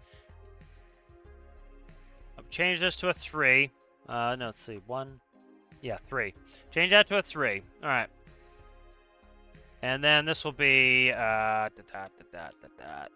reset it on this. So this will reset that. All right. So what we're going to do is this. When I trigger the door, it's going to click it up. Let's do an OR. Pulse. Not pulse. Pulse. Pulse. Okay. Pulse.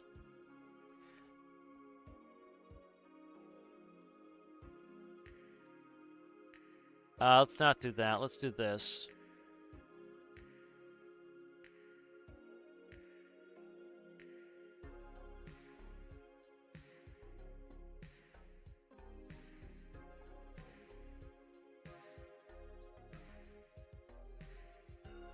Let's try something really simple first. If this simple thing fixes it, I can do it. So what this is going to do is that's going to force the door open. So once it gets an open command, once it's reached, you know, the correct differential pressure, what I was going to do is that's going to force it open, and it's going to just stay open.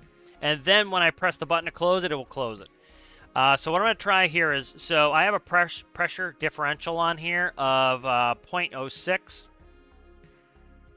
As you can see, that goes to this one as well.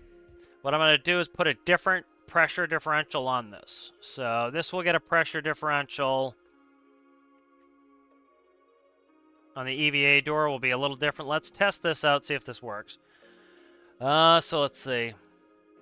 Make it a huge number, 2. Okay.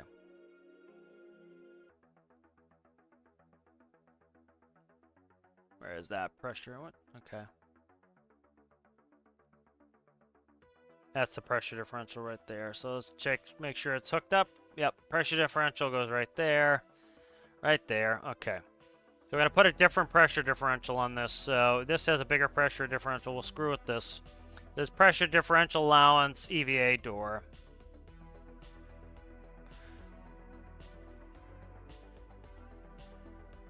EVA door. All right. diff. All right.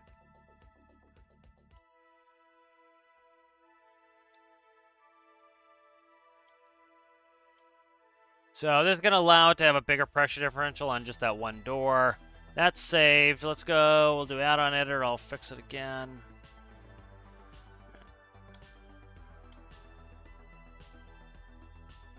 All right.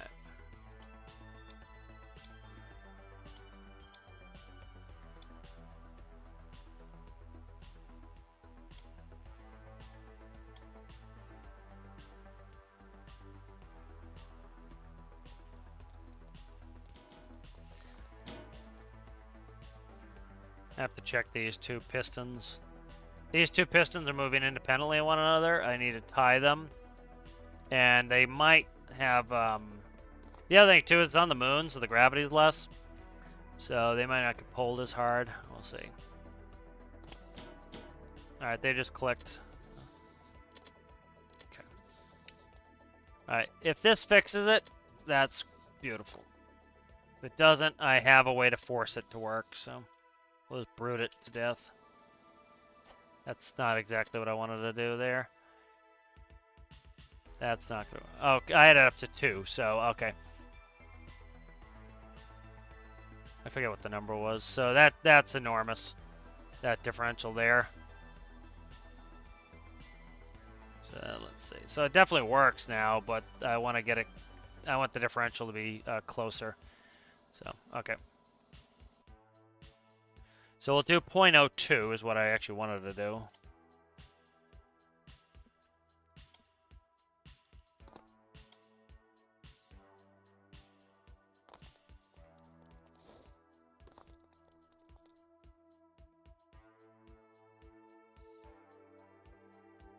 All right, let's change that. So right here, P is 0.0. Nope, it'd be 0.2. Let's see. Don't spawn it, please. Just save it. Thank you. I think 1.5 would work. It was only ever going up to 1.2, but... So let's work with this. And then I can tune it in where it needs to be. Damn it. Try to do this in the right order. I'm starting to get flustered and not do things right. I need a break here soon. Show a map. Okay, let's save this. Moon test, overwrite. And we will test the location. Let's go back to the moon.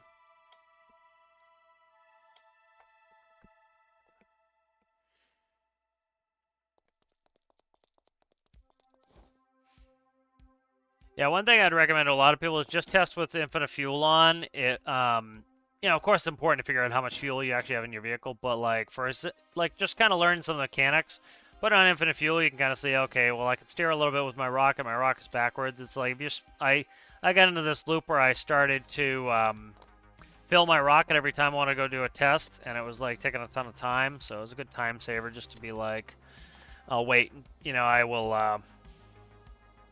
I'm going to use infinite fuel because I already have some fuel in there, but this will give me enough to do any test I want.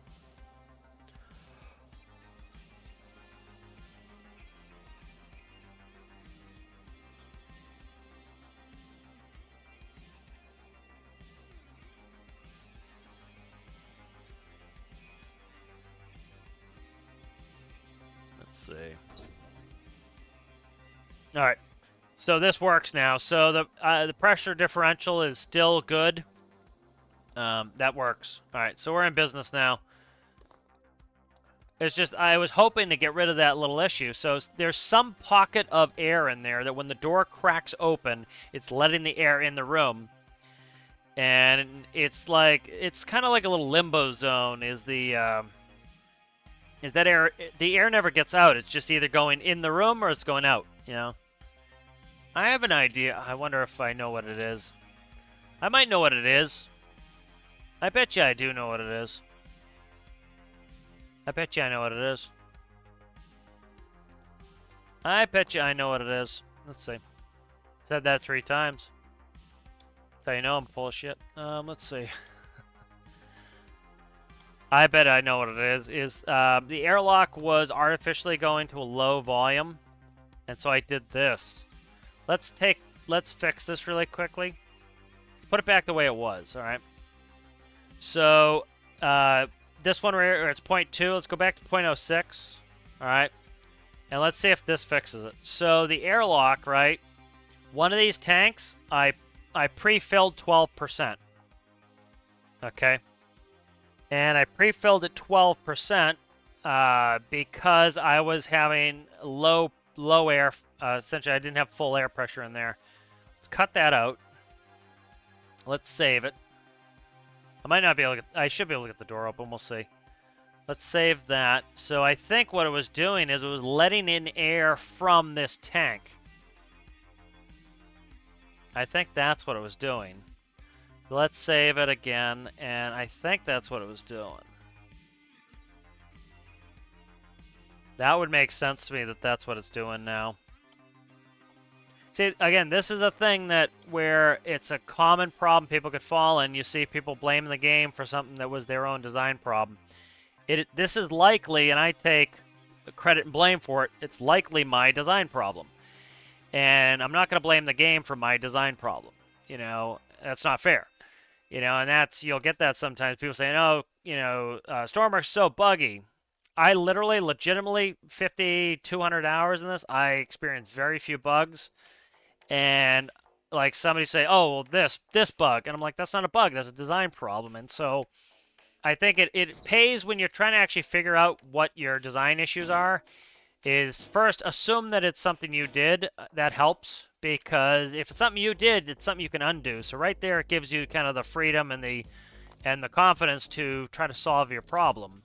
If you blame the game, it's kind of like, oh, the world is broken. Why even bother? You know, and that's part of the problem is they'll get to that point where they're like, oh, the world is broken. It's why even bother? So we'll see if this fixes it. That could very well be it. If I open the door, it pisses a little air in, and because it's pissing some air in the room, it is making it so that it's adding enough atmospheres that it's shutting the door again. Because if you notice, the air is not escaping. So as soon as it cracks the door, it's pissing some air in. The air never goes anywhere. It's going back into the tank. So we'll see if this works. It might not be it, but this could be it, you know. But I think that's the best policy. Is kind of, you know, think first. Likely it is something that I'm doing wrong, or it's one of my own engineering problems, or it's me not understanding how the world of Stormworks works, instead of blaming the game. Sometimes it is absolutely 100% a problem with the game, but, you know, you can't fix that problem. Oh, no, it's not doing it. Okay.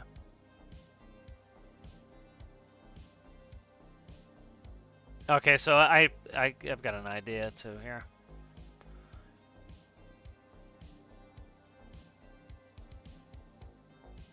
Alright, I have another condition I'm going to put on here that might fix it. I think it has to do with the tanks trying to re-equalize the system. And so I think I have an idea of how to fix that. So it still could be on the right path here. So I did come up with a solution for it. So if I need to just go to the solution, really simply change the pressure differential, I can.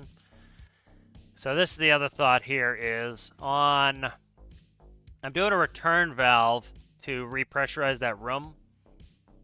And it is right, where is it? Payload bay. All right, here's the airlock valve.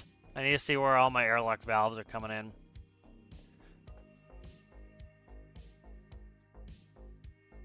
All right, so if this is on 1 and pressure differential,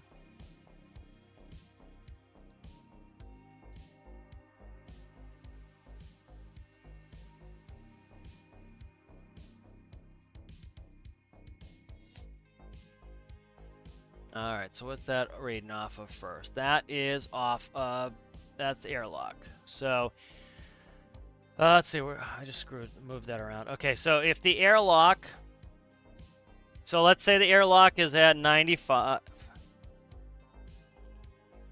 All right, so let's go to the airlock where it was. So the airlock was at 0.06. So 0.06 minus, and then the other number should be the exterior. So 0.06 minus 0 is, of course, 0.06. All right. So 0.06 is less than 0.06, which when we open the door and it tries to vent that air, it is. And it's 1. So this is the problem right here. It's opening the valve, it's letting air back in. So it had nothing to do with all that other bullshit. It's this. It's a logic problem here.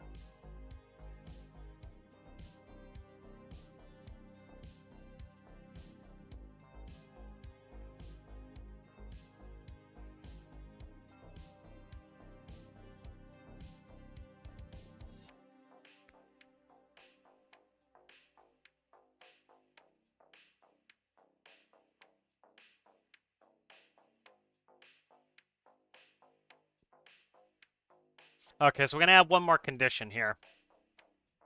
So we actually don't need to do that. Let's go in here. So this is the EVA door lock. This is the seal. I'm going to have to add something. So what we'll do is we'll do logic add. And we will add, this is the EVA door seal.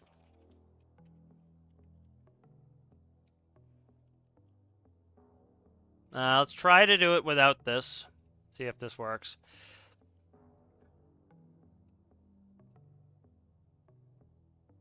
All right, so let's see. So we want this.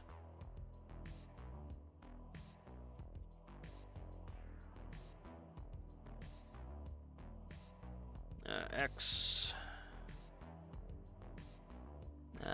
and Y and Z and W. Okay, if X and Y and Z and W, so we want to go 1, this, and this. So if the door is no longer locked, it's going to let it. It's not going to do the valve. So that's gonna probably fix this, I'm thinking. There we go. All right, let's try that. That has some promise. That has some promise here. Let's see what we can do. Okay. That's got some promise to it. All right. I think this might fix the problem. See, this is the little thing that, like, you know, it takes a little while sometimes to figure out what the hell your problem is. And that was my issue here. I'm on the right track now. I was not on the right track for quite a while. You know, so it's easy to get frustrated and blame the game for some of this stuff, and it's my creation, it's my issue that I caused the problem. You know, so I kind of have to take ownership that it's my issue to fix. And I certainly understand it getting frustrating, but you know, I know where it is. It's just not showing on the map. I know where it is. It's right here. Don't do that.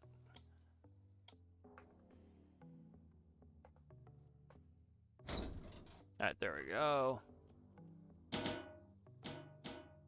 Yeah, so I think this is it. So essentially what it was doing is whenever the pressure differential went, so that system was in there for, let's say we're on the ground and we have a vacuum in the airlock and we're on the ground and I want to open up the EVA door, which I literally have like zero desire to do that because when we're on the ground, we're vertical. And when we're vertical, I'm not going to EVA. The only time I EVA is when we're in the vacuum. So really, there's no use case for that anyway. So I could just get rid of it, or I could do what I did where it says, where it essentially puts another condition in there. I forget even. I'll have to look at it to explain it. So this is going to work on the door seal. So as soon as the door becomes unsealed, it should force the door to stay open. We'll see. Or not. It doesn't force the door to stay open, but as soon as the door is unsealed, it no longer tries to open the valve to let air out. And this will also make it so that we don't piss air out into the vacuum of space. So that's important too. And I'll put the same system in the payload bay. I think the payload bay, the door is just so huge that it quickly lets the air fill, and it's not a problem. Let's see, we're getting close here.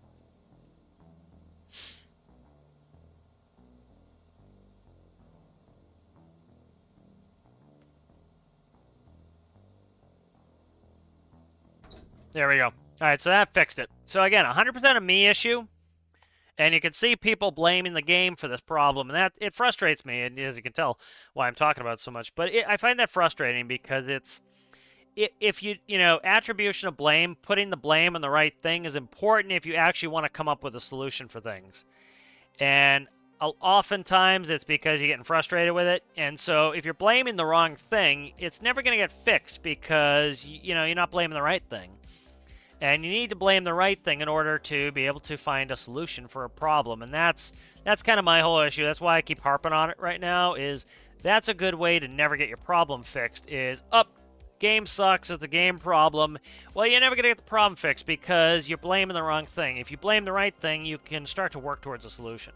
All right, so that's the EVA airlock. So imagine we're out in space. We would use that.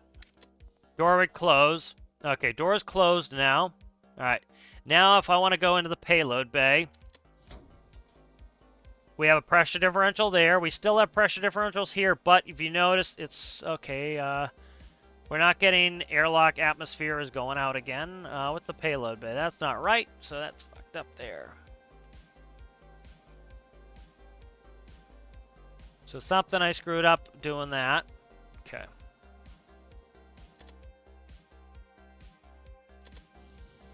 Okay, that one works. So you notice why the door is not opening. Okay, so we lost some air. Okay, this is why remember I had 12% air in that. That's why. So the 12% air was because I didn't have enough air in the tanks to refill the room. So I need to fix that. But we're starting to get to where I need to be here, so that's good.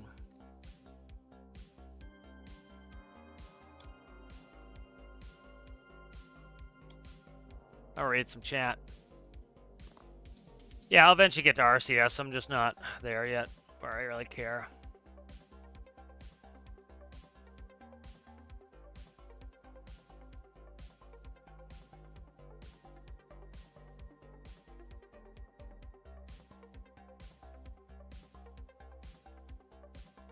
Yeah, like Kerbal is like the building in this. I think is this the building in this. If there was another game that had this good a building, I'd be playing that.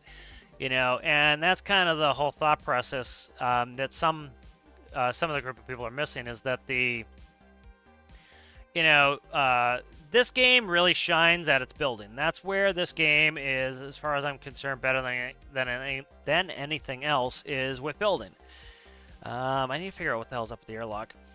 And it's so cool that, like, for example, I'm using Basilisk as gauges here just because I'm not as good at Lua as he is. But they're fantastic, and I can use, I can have any gauge I want. I can make it as close to a real airplane as I want. I can make it as cartoony as I want. Like, you go to some of those other games, like, I don't know, somebody was saying, I saw a comment today, it's like, I'll go back to Flyout. It's a much better game. Well, great, go back. If you prefer Flyout, go play Flyout. Nobody's stopping you. Nobody's holding you here against your will. Go play whatever you want to play. And it's you're allowed to play whatever you like, guy. Nobody's holding you captive here. And if you prefer that gameplay, great. But I think some people don't want to understand that not everybody likes the same thing you do. And so, for example, I have no interest in playing a cartoony flying game that doesn't allow me to actually make an airplane that functions right, or functions the way that, especially as a real-life pilot, I really am very specific on how I want things to fly. And this allows me to do that. And I can make my ships behave as realistically as I want or as unrealistically as I want, very simply. And that's very important to me. All right, so we're having a problem with airlock. So there's the EVA, and so we need to find, here's airlock payload bay. So we had that issue where it wouldn't equalize properly, so I need to figure that out. So why was that not friggin' working here, man?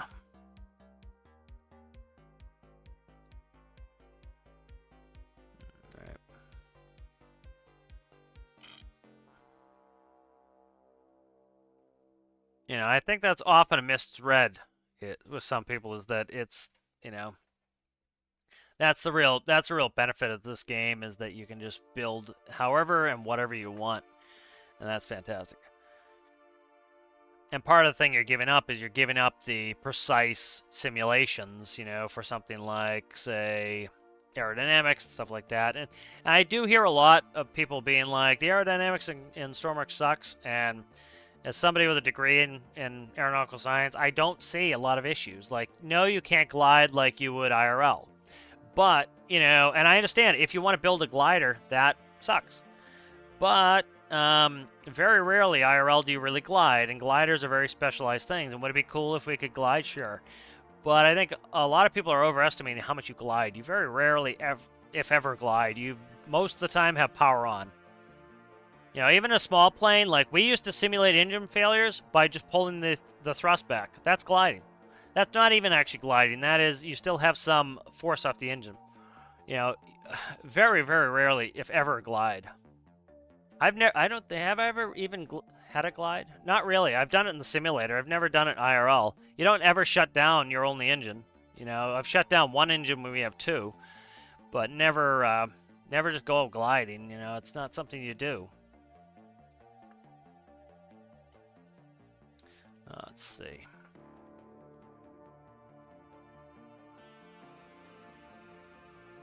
All right, let's see. Can I do it here? Can I do this test here? Probably not. I have to go back to the moon. I have to go back to the moon.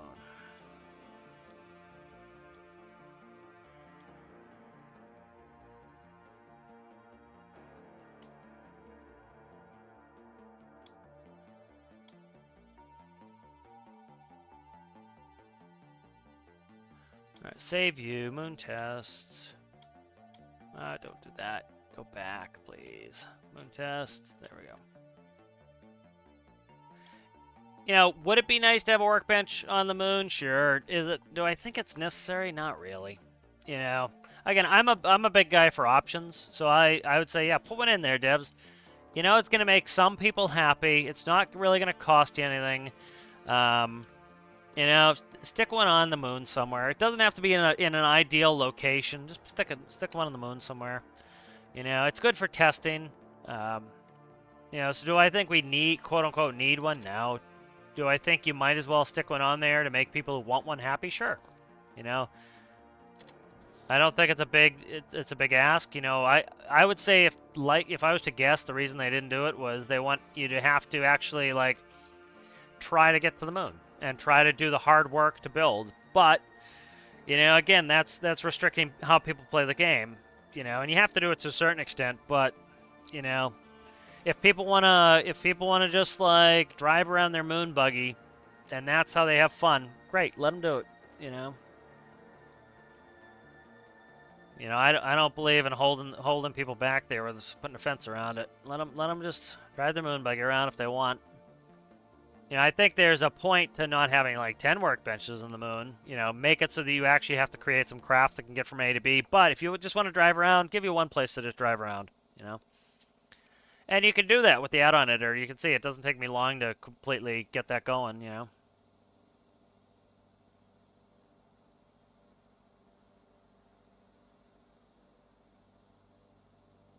All right, so that door is working perfect now. All right, so let's go ahead and shut the door. All right, we have no imbalance there. We have an imbalance here and here. I want to go to the payload bay. So it should be opening the valve, letting air back in the airlock. It was not. All right, it let in like 20%. That's it.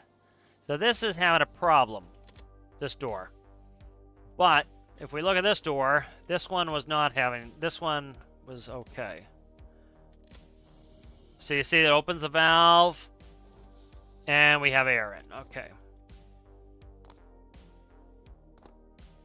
So let's close this door again. Let's try to get in the payload bay. Okay. There's something up with that. So I think I need to put more air in that tank. Because you notice we're having a pressure differential in there. This airlock is not getting enough air. So that's why I put in air in that tank anyway. You notice like it's, we've lost some air, but it was from that tank. So I'll have to see what's up with that. We might have lost a little bit out the door, but I think it's mostly to do with that because I had issues with that before. We could have a cheeky leak somewhere too in that airlock, wouldn't surprise me. See, like, I think we have a cheeky leak. I just crashed. Yeah, I think we have a cheeky leak. Because you notice it just kept venting air. I think there's a cheeky leak somewhere in there. I have to find it. So there could be a leak somewhere. I have to look. But yeah, my game just crashed out. So definitely have more crashes now. I almost never crashed. I'm having some crashes, so... But you know, it's not terrible either. The way that the autosaves work, like I didn't lose any builds. That's what would really frustrate me is if I was losing builds. I'm not losing builds, so that isn't, I don't think, an enormous issue. Oh, that's nice. Your train's fixed? Good. Yeah, was that the one you were showing today on Discord? Sorry, Junks. Timothy, I just seeing some of the comments now. I'm trying to get back here. Trying to read some chat here while I'm getting going here. But yeah, like that's not really a devastating crash. Like if you were doing a career game, that could just kind of suck. But So we definitely have a vacuum problem. Let's load this up. I saved before, so let's load up the add-on.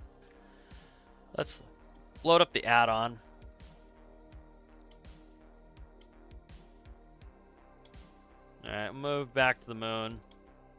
So it looks like there's a leak in there. That would explain why I'm having some of these problems anyway, too. Trying to catch up on chat here, guys.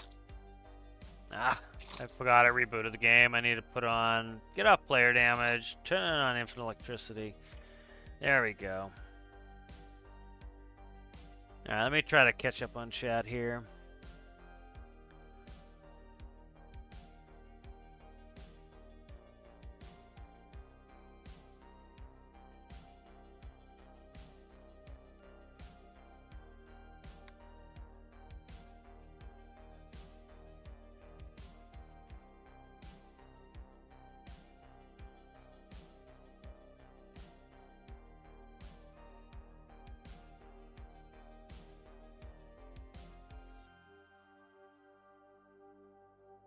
Yeah, it's easier to blame someone or something than yourself, or working out another way. Yep, and you'll see people do that. You know, they'll come out, they'll blame the game and everything else for it, and it's just very much, calm down. You know, it's probably some silly mistake you made, or you just don't understand that particular mechanic, and it's easier, like, you know, when you're coming ranting and raving, people don't want to help you either, because they're like, oh my god, is this person going to rant and rave at me now?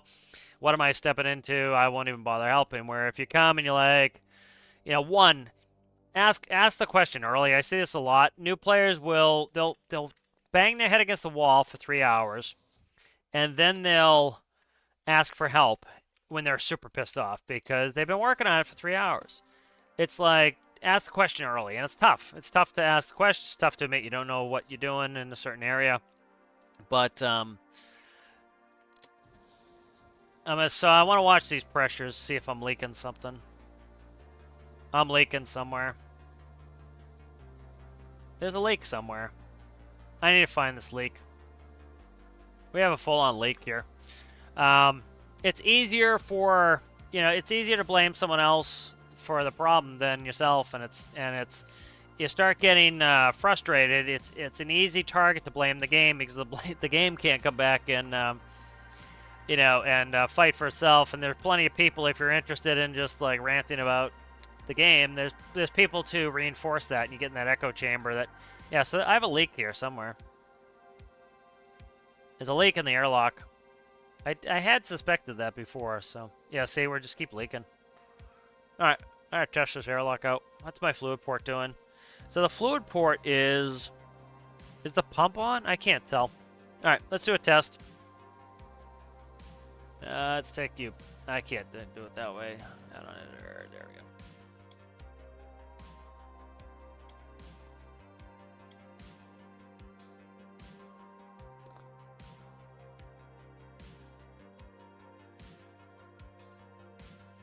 How's it going there, Zachy?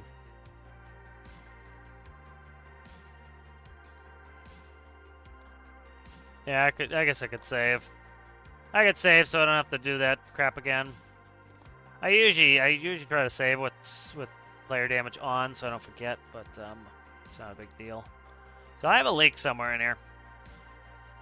But I need to rip this part. I 100% have a leak in there. So that would do it. Let's go on a leak hunt here. So there is a leak. So I'm gonna start with some lights. And it's not necessarily a leak. It could be the pump is on. I just don't hear it. So let's go a couple lights. You guys will have to help me remember color coding here. So green is pump, red is valve. Green pump, red valve. Me, Tarzan, you, Jane. Green is pump. So I want to make sure it's not actually just pumping the air away, because it could be. And then valve is going to be red. Okay. It will save it as my autosave, but I'll save it anyway. That's why I've been saving it. Save it as an autosave, then I put it on the add-on editor. It saves it as that because I put in the new add-on, the new model.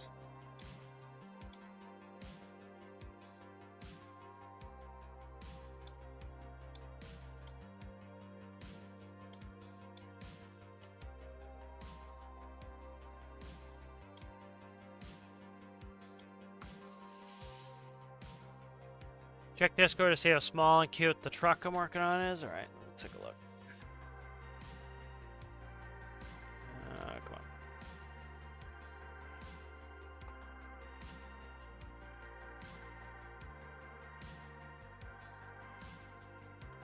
on. Oh, I see Erasmus out there in the, oh, that's cool. I like that. That's probably actually a proper size truck. Big American behemoth.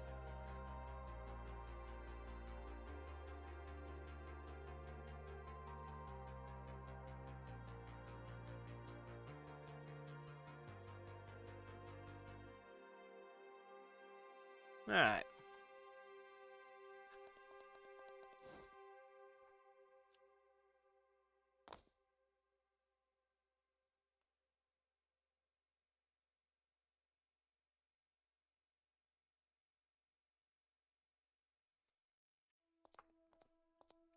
Yep, it's a lesson that works for everything too. It's like, you know,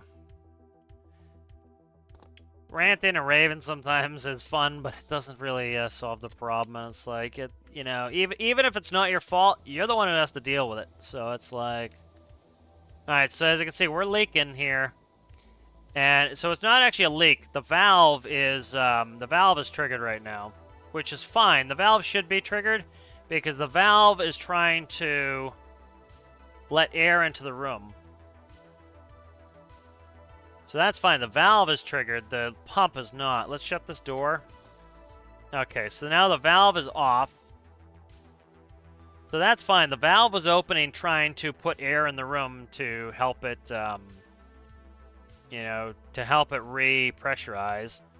Let's try to see if I can pressurize. So this is at 95. Okay, the pump is on. The pump should not be on. The valve should be on. So this is screwed up and backwards. So see, it's sucking the room out. Okay, so let's see. I need to write some notes down. The cat knocked my notepad down. That's why I haven't been writing notes. All right.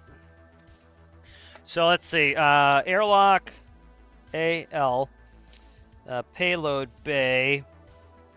PV backwards. All right. So that's backwards. So the pump should not be on. The airlock, it's supposed to be increasing the pressure into this room. It's not. So that just unlocked. That should not have unlocked. This unlocked because it equalized. Yeah, so see, that's why it did that. Okay, yeah, so that's screwed up. So something screwed up there. Okay. All right, we'll shut that off. Let's try to equalize to the crew. So the valve should be opened. I don't know why that door opened. Okay, the differential was there. Okay, that's fine. And this port is taking in air. You notice this port? This port seems like it's sucking in air, but I'm not getting a... So why the hell is that taking in air? Interesting. Interesting. All right, we'll work on that. I might just simplify it out. We'll see how I want to do it. Let's see. So that is a part of the problem there. So that could be more where we're at with the problem there. I'm just reading the chat.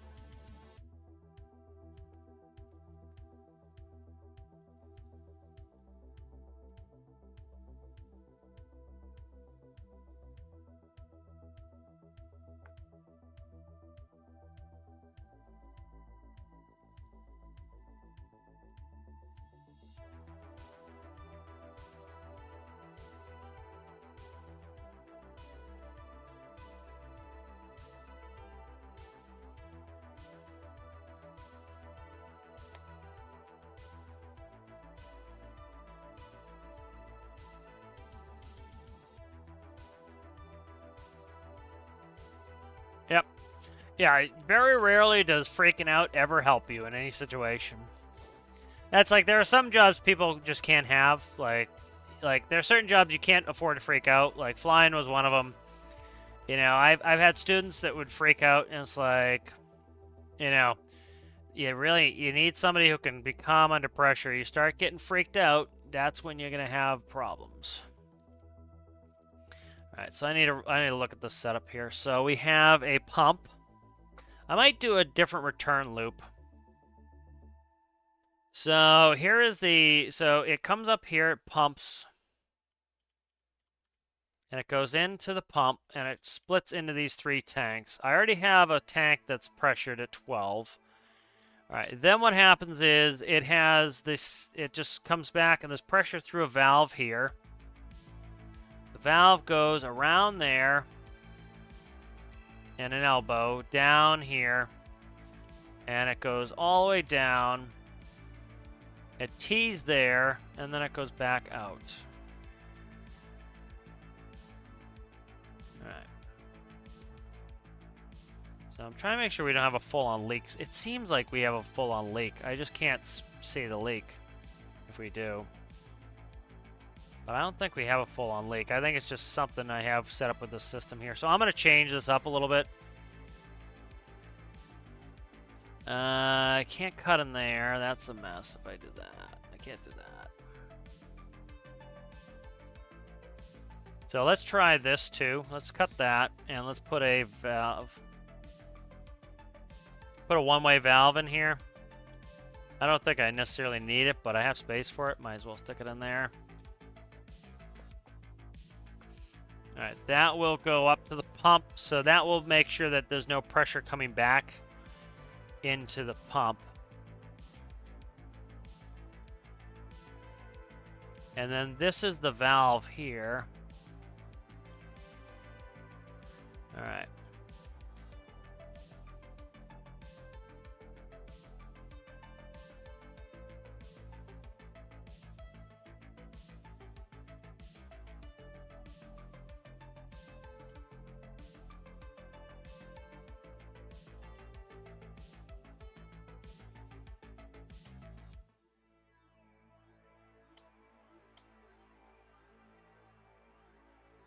Okay. That's fine. I was gonna say, there's an option here. You can click on this. You guys can't see it because I'm in the editor. Oh, you can see this one. You can't see the UI, but there's a show on map. So that way you can see it on the map, but I already know where I am, so it doesn't really matter. Okay.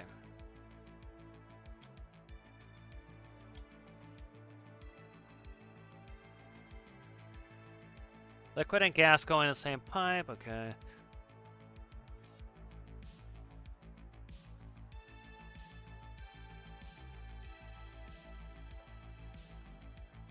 Yeah, it's tough. Like, I've had issues with that before, and I've had anxiety issues where it's, you know, freak out at times, and I've gotten better with it, but...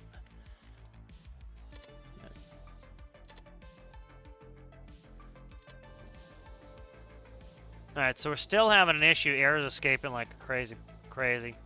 The valve is open. Why the frickin' hell is the valve open?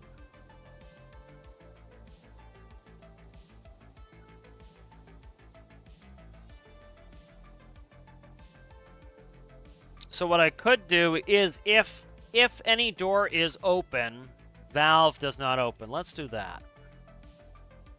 So that will be a protection system that if any of the doors are open, the valve cannot open because that does a change in pressure in the rooms, and I don't want that. So let's do that. That'll fix some problems.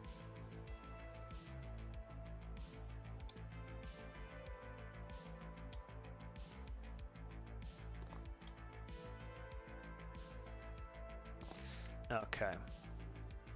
Where the hell's the bench? There it is. Alright, so let's see.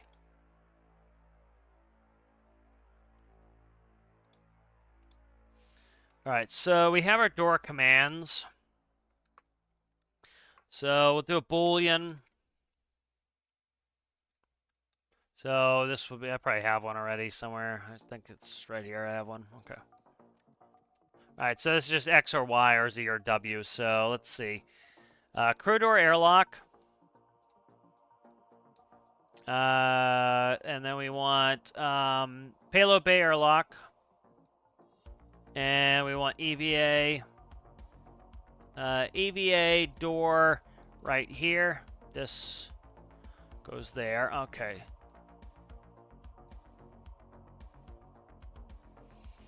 And then we have airlock valve.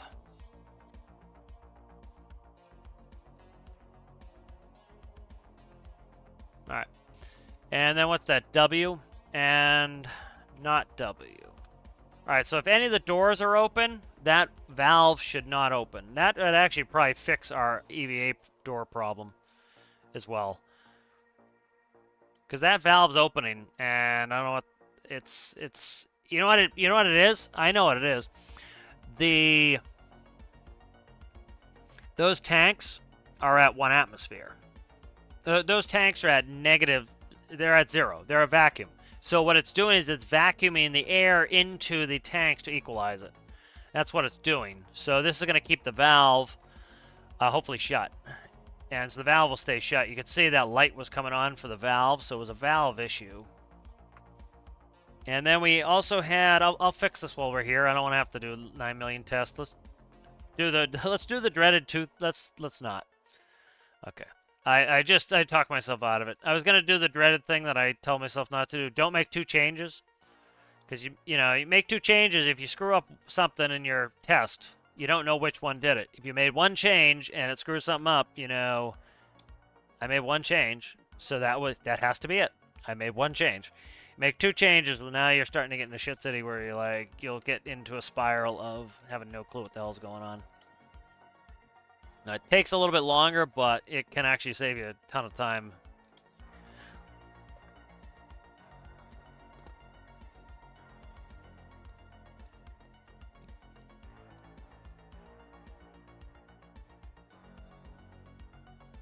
Yeah, it's tough for people to know how they're going to react in stressful and dangerous situations. And it's like, we've had emergencies in airplanes, and, if you're... oh, what the fuck? Okay, this could... so this is probably... I need to take that 12% off. Let's see. The airlock is actually backwards, so let's see if I can yank some volume out with the airlock. No. Alright, so see we're... Okay, there we are. Yep, it worked. Okay. Alright, let's get up there. So I pulled some pressure out with that. The fuck? Why is the valve open? If the doors are open, the valve shouldn't be open. I just made that rule. If doors open, valves no open. Why open, you devil? Pissing me off. Yeah, see, the valve's open. I literally just did that. Did I click on the wrong frickin' thing? Again, this is me. This is my errors. Not the game's problem. This is my errors. I'm pissed at me. Alright, so I screwed something up. The game didn't screw up anything. I screwed it up. Let's see. See what we did. See what I did. We have... Okay, that's crew airlock door. So if the crew airlock door is open, or the payload bay airlock door is open, or the EVA airlock door is open, valve. So these should be in brackets.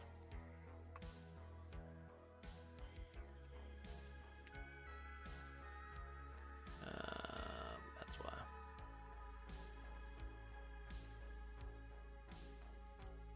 There we go. All right, let's try the brackets.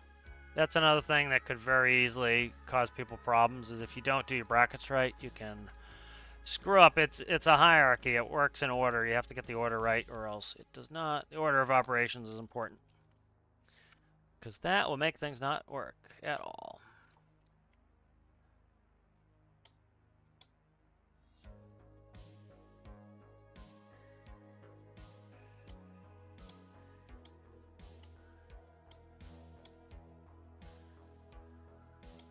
So that could have been just a... So what I was doing is it was all it was doing is not sending a signal in that channel instead of preventing all of the other ones. So it now can do, you know, the valves will open for those conditions, but not if the if any of the doors. So that was an order of operations problem on my part. Like something like this, there's another, you know, we talk about how the great thing about Stormworks is you can build whatever you want and however you want. And it's like, for example, like some people would be annoyed to tears that you had to go to the cockpit every time to turn the lights. But that's how it does it realistically. You have one light when you enter the vehicle, generally IRL. And it's a very tiny, dim light. And that all that does is it gets you to the flashlight. Then you take your flashlight and you go to the cockpit. Then you power the airplane up. Or you know, more complex craft. And so I do it like that. For some people, that would drive them nuts. And so what they would rather have is... I'm going to have to equalize down there. So that 12% screwing me too. I gotta fix that. And so what they would rather have is they would rather have the system where you, for example, you know, you just walk in a room and the lights come on. But that doesn't interest me. Oh my god, why is the fucking valve still on? Trying to get annoyed here.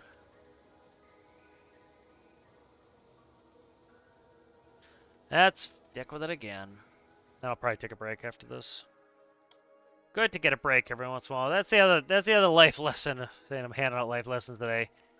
If something's frustrating you a lot, it's good to go do something else. You know, if something's not fun, it's good to go do something else. You know, it's like somebody will say, I'm bored, you know, in Stormworks. I don't know what to build, you know.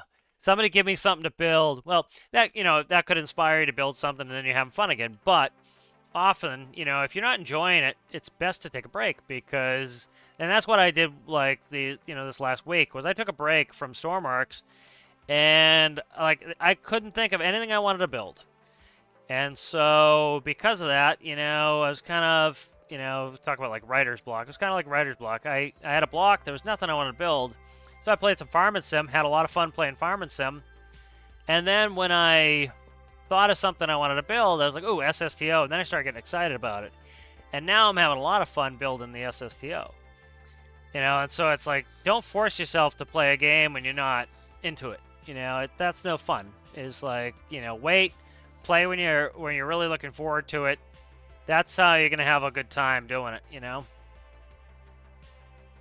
And it's like some people just force themselves to play. It's like, dude, you're not going to have a good time doing that. You got to kind of have to play when you're enjoying it, you know?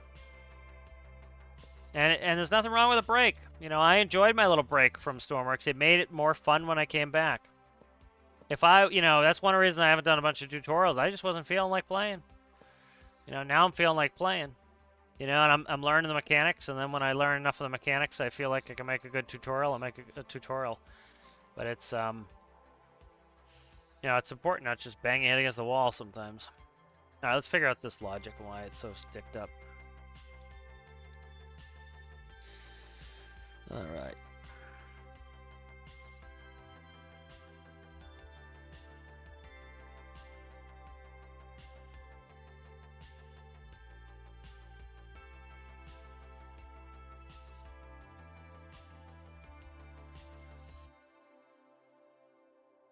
Oh, that's or.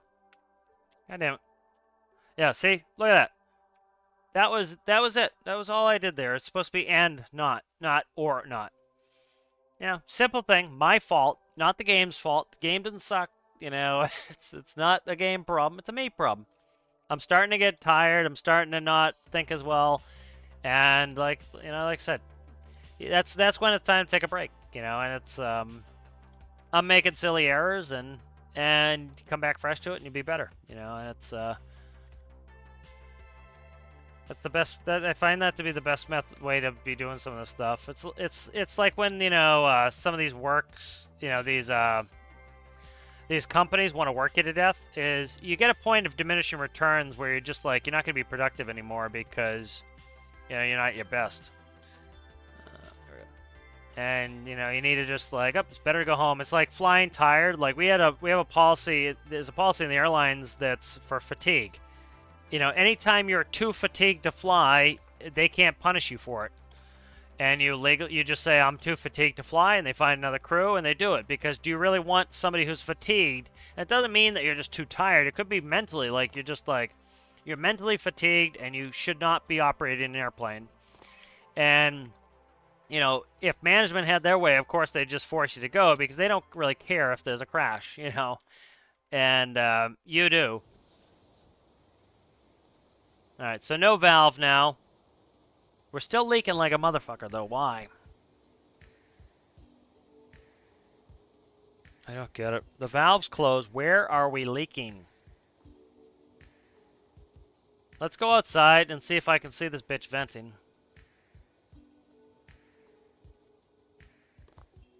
There is some place this is leaking, too. Like, we're going to lose our whole complement of air, which I don't mind, but I need to figure out where the hell this leak is.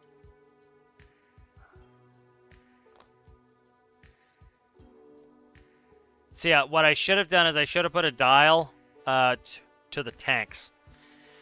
So see, this is barely taking in any air, but it is taking in air. It's going in the pipe, which is fine. We expect a little bit to go in the pipe, but not that much.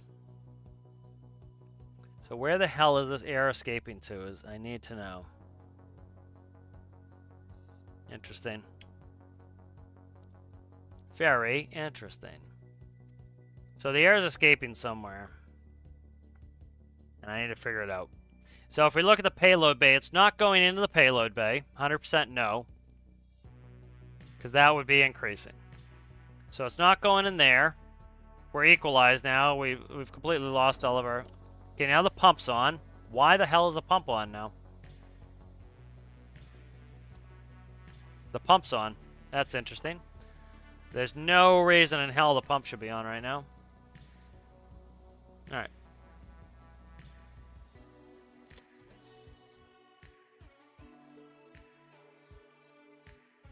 And so let's try to equalize with the payload bay. The valve should be on, yeah. But why is the pump on now? Alright, so I need to do some more testing here. I'm going to take a break here in a minute.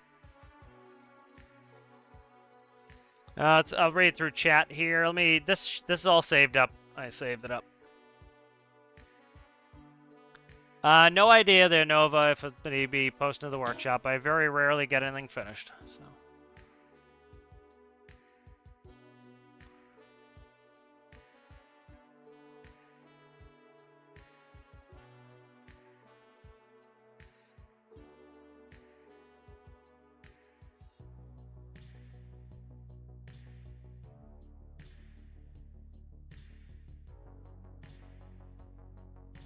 How many hours can you drive a truck per day work-related?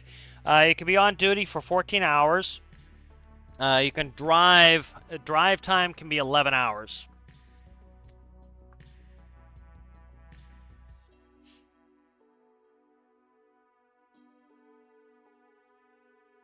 We'll see you later, FS. Alright, guys, I think I'm going to wrap it up here. As you can see, my brain is diminishing here. So there is a leak somewhere. So I need to go in. I need to have gauges to my 3 tanks to see if is the gas going to my tanks or not. So I will get to that at some point. But yeah, so we're getting the right direction here. This is moving along. We're getting to the point where like the systems are getting very complex, so I have to do a lot of testing. But thank you to Side of the Mountain, FS Gamer, Connor O, Boyle, Danny, Miles World, Sergeant Chaos, Aaron Repairs All, and Citrus for being members. If you're interested in that, go down and look in the description. Thank you to Chickensore for being a patron, also down in the description. Thank you to all the subscribers and viewers. Thank you guys, especially for hanging out. We'll see at what time I'm on tomorrow. Probably be on tomorrow. Maybe do some other stuff. We'll see. I usually play a little bit of this offline, trying to get some of these annoying bugs fixed that are my fault, 100% my fault. And thank you guys for hanging out, and I'll see you in the next one.